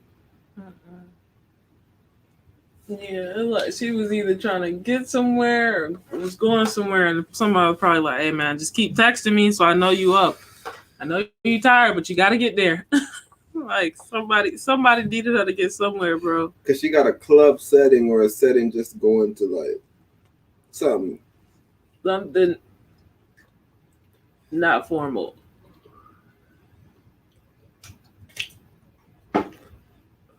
Man. And that's the only thing, bro. Driving in these conditions when it's not warranted is the only time somebody could really come down on you and say, you could have made a better decision. If you say, yo, T, I had to get home to my jits, blah, blah, blah, blah, blah. I may ask you, like, where were you dressed like this that you got jits? But if, I don't know. And that's crazy because there's live traffic coming. This road isn't shut off. No. It says woman found passed out in a car on freeway. A woman believed to be drunk passed out at the wheel on Interstate 805 early Friday morning, and not even a California Highway Patrol officer banging on her window could wake her up. 10 News breaking news tracker Paul Endreg stopped to see what was going on and called 911. While waiting for a response, he ran out and tried to awaken the driver when there was a break in traffic, but the woman was oblivious. When Officer Sergio Flores with the California Highway Patrol arrived and tried to get her attention, he didn't have any luck either, and then the car started rolling with the woman still out cold. Flores jumped into action, chasing the car and trying to bust out a window with his flashlight. After a few swings, he succeeded and was able to get inside and throw the gear shift into park. And that's the only thing I think about the whole time was like, okay, so she's still sleeping. Because, like, how did the car just randomly start rolling at this moment? Because I see it early in the video when bro ran out and he was knocking on the window, yo, get out. But he couldn't get us, so he ran back out of traffic because you seen traffic coming on.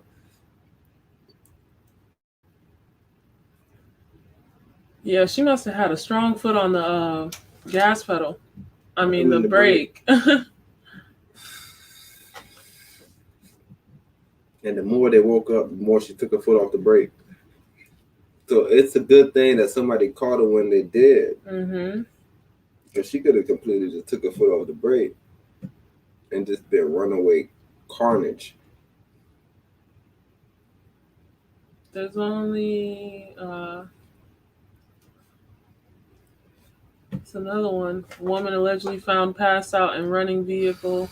Car reviewed with opioid overdose. Right. And that's what I was saying earlier. Even though this woman, the shape is she's part of the community, you could tell she's from their community also. And like I said, this shit is getting everybody, and it's getting them in two ways. It's getting them because everybody's getting entangled with it, but they're also getting it because their granddaughters or whoever is intermingled with a black person or something. So now their child is being reared with this type of upbringing and things like this. So, man, a bottle of alcohol and other drinks were found inside the car. The woman was jailed on $2,500 bail. All right, so she had to pay $2,500, depends on what state she in. Mm-hmm. She can get out. San Diego, California. Okay, so San Diego, I'm pretty sure this is like 1% of the actual number. So yeah, I think 20. What, in Cali? I'm pretty sure. Because I know down here, I think it's 10%. So if they tell you like a number like that, it's 2,500. 2,500, 2,000. I mean, 2,500. Because if it's 2,000, if your bond set at 2,000 or something like that, it's $200. $250. Mm-hmm. And that's a 10% ratio, right? Mm-hmm. Yeah. So you only pay 10% of what they actually tell you. So like I know a lot of people that never been in the system that had those numbers. So wait, you saying she paid $25? If it's 1%. All right, so yeah, it's a 10% boy then. It'll be the 10% boy. I guess that's the standard. But I'll tell you, some states do it different. I know it's by state. Some state they So you're do. not saying she bailed out at 2,500, or her bail was set to 2,500. They said her bail was set on that time. It's gonna be 10% of that is what I was telling you. Yeah, that's what I was saying. It's One was jailed on 2,500 bail. okay, so she just gotta pay 2,500 to get out. And that's what I was saying. Alrighty. You ready? But as a regular person listening in, you would hear this shit and be like, damn, she ain't never getting out. So I just kind of wanted to bring light to that. But before we even finish this whole cast is about, bro, we got to stop complaining. We got to stop complaining. Like, I want to get to the point, bro, that if somebody's doing us wrong, then we just switch it up and just go do our own thing. Yeah, bro, just move on. It's more fish in the sea. And if you really think you're doing something good and it's beneficial, why not move on? Because they not. They worthless and they don't want to admit it to themselves. You ain't shit. Because even when I pay attention to it and I see the brother that's doing the interviews and he interviewed Elon, and I went on there one day, he interviewed Triple H and Stephanie McMahon. And I'm just calling them by their wrestler name and shit, but he get big interviews though. And I'm saying, that's unique. The fact that he's Indian and he's Indian. So I even be on that ground, but I'm like, so why don't you do that shit in your own space? And then once we all leverage our space, then we get our little top bros from our space just to be on their space, and then we just got a united space. But like, if you ain't got no space, nigga, you just depending on their space, so you almost got to be a certain way where you got to be quiet almost. I tell you, it's been a lot of conversation going on about the Scientology situation. I don't know if you heard about it, but I guess they're saying Scientologists are masquerading as life coaches. And I'm like, that you just think about that knowledge. That's like a nigga be like, nigga, you a roster, you're not really a Christian. Because people use that narrative all the time, and it's like, that's what you think. So like with the Scientologist shit, it's like, but what they believe though, that's making you like look at them as so evil that you like, man, look at them, they trying to be life coaches. Like they actually helping you on some life shit, and the lessons that they giving you is valuable to them people. It's like, what do you mean they're masquerading as life coach? They need to let you know that they're Scientologists and this, but it's like, but the information when you're hearing it is valuable to you. But you want me to come to you and be like, yo, T, I know that information sounds good to you, but it's actually Scientology information. Like, so I'm trying to really figure out like what's the actual problem. Cause I heard one person jump in and he was like, bro, I don't have a problem with it, bro. Tom Cruise, all these millionaires, bro, all these people get into the bad, they're Scientologists. What is actually wrong with it? Like, what are you telling me is the problem with a group of people identifying with a certain religion or a certain structure? Yeah, it would just have to be some aggressive style type of recruiting that I would see them saying that, like, where it's like, I'm a life coach, a month in, they're trying to recruit you to be a Scientologist member. Like, is that what's going on? Are you saying they're what is it? Eroding? I don't know the word. Are they forcing you to be in this? Like, are they taking you hostage? No, for sure not. But even to your point, right? And what you just said when you started off, you was like, they're doing this and then they're asking you to do this within a month. Yeah, like, are they trying to recruit you? And I'm saying, even if they are, you say no, you say yes. Nevertheless, only reason why you're here is because the information was valid. Why now that I tell you that this information is Scientologist information, atheist it information, teaches you away. Yeah, like why is it not like, well, I don't really want to be in a group, but that's some dope info. Where you got that from? Like, why is it like, bro, you tricked me. You was on devil worship, but it's like, but you liked it, didn't you? It's like, yeah, I kind of resonated with it, but now I'm knowing that's what the devil said. I don't like it. It's like, oh, you kind of hiding your true self. But it's you. Why you resonated with it so much? That's what I was trying to really get to the bottom of it. Like, what's really the problem? Like, even with I understand there's racism, bro. We black people, bro, we got dreads, bro. Our whole family got locks, bro. We understand that people look at us different. We don't accept them. Fuck them. You don't have to accept people, bro. That part. If they don't accept you, you don't accept them, bro. Like, where is the situation that you're like, bro, he don't accept me. I gotta bring him to the board. Yeah, it's the people that don't. They haven't experienced it. They're black and they have not experienced racism in its daily form. Facts. So now they're in the corporate world confused, and it's like, no, this is how it's always been. You've just been in a sheltered environment where that wasn't allowed. No bullying. College is not allowed. High school is not allowed. But when you get into the real world, who's suspending these guys when they're bullying you or they're speaking their mind? So where did I put that video? I put a video about a brother. Something happened. They just hazed a little white kid. Can you go check the watch later or the?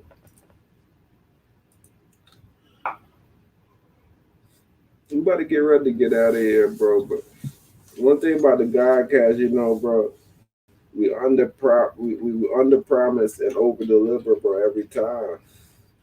We're supposed to come in here and go give y'all something real short, real to the point or something, but anything we say, we want to make sure that it's a full groundation of it. That's why I don't like fast conversation or people being like, yo, we got people in the room, we need to keep the conversation going. No, we don't. No, we don't. If they don't like the conversation, they don't like the conversation, bro. I don't see it. And you in the watch later? Mm-hmm. All right. Before you leave, go to sort by and do newest. Just click the newest situation and see what happens. Nothing changed. Mm-mm. All right. And what I was just telling you about?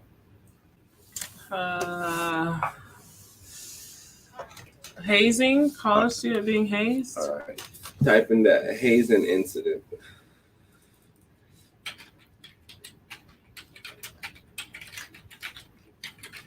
Man, bro, you need to get a job, bro. You it's anyone super new. Bowling Green. Nah, the Bowling Green situation. Nah, it was the first one, but yeah, that was okay too.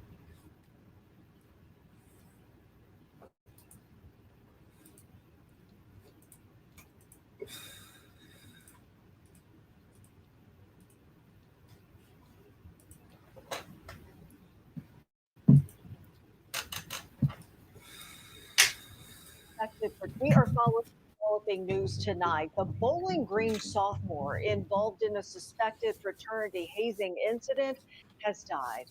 20-year-old Stone Bolts passed away tonight. The incident happened late Thursday night, and he's been kept alive while his family worked with doctors to donate his organs. Here's what we do know for sure. He was pledging the Pi Kappa Alpha fraternity, also known as Pike. There was an off-campus event where reportedly Bolts was asked to drink an entire bottle of alcohol. His roommates found him very intoxicated and throwing up. They called 911 and he was flown to the hospital. He remained there until he died tonight. Meanwhile, that fraternity chapter of Pi Kappa Alpha has been suspended. They were ordered to take down their Greek letters on the campus house while the university and Bowling Green police investigate. And the Pi Kappa Alpha International Fraternity issued a statement as well. It reads in part, the international fraternity is horrified and outraged by this incident. The fraternity has a zero tolerance policy toward illegal activity, substance abuse, bullying, and hazing of any kind.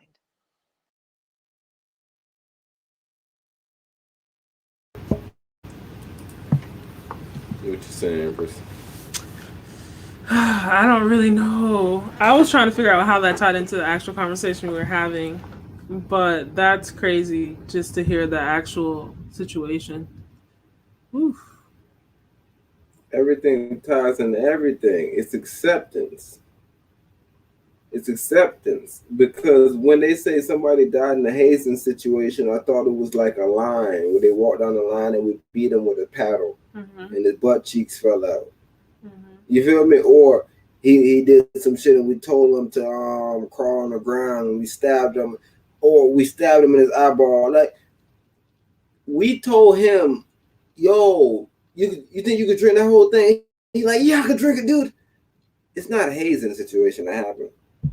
I'm sorry to say, but that don't seem like a hazing situation to me. We have to stop trying to fit in the people's shit so much that we start making their shit bad. Their shit was simply what their shit was. Yo, bro, you drinking this brew? You ain't? Fuck you. You ain't gonna make it. What encourages you, or what compels you to be like, what? What? T, I can't be in your group. Because like I tell you, I had these situations happen personally where somebody want to be in your group and you will make them do something and it'll almost turn them off about you. But it's like, yo, I told you that you had to do this to be in the group. And I almost told you this so you wouldn't do it because I don't want you in the group. But now you did it. You in the group, but now you looking at me as if I made you do something. That's what I'm trying to really get to the bottom of. Like, what is hazing now? If you're telling me that a brother just drunk too much alcohol and lost his fucking mind like a knuckle fucking head, now we should take our letters down. I'm trying to really think about like what really happened. Like, what did we do that it's like really now hazed it? a nigga can go just anywhere near a fraternity. They don't like just abuse some alcohol. They told me to, bro. They told me if I did it, I get it. No, Yeah, it would probably have to be a backstory where there's footage of them niggas gassing them like, bro, you better drink this or you're done. You're done. Babe. But even if he's done, he's done. Like, I don't think you get that though. Like, even with all the excuse you can give me, right? If a nigga say, yo, you can't do this, you can't be in my clique. It's like, all right. Yo, they have cliques that they gotta jump you into. Imagine me being like, man, bro, y'all jumped me into and then broke my leg. Like, if you don't want to get jumped in, just don't do it. That's what I'm trying to tell you. So, like, you can't come to me and be like, man, they're going to have to show me a clip where the only clip they have to show me is if they tied the brother up, put a funnel in his mouth. Oh my God. And force fed it to him. Savagery. You feel me? Savagery, brethren. If it was a situation where the nigga got the keg and he was like, and they were like, let's go. Ah, you did it, bro. If it was one of those situations, you can't be like, man, you egged them on, Terrence. Well, guys, I would just like to say you guys gotta relax on that alcohol. All abusing alcohol, man.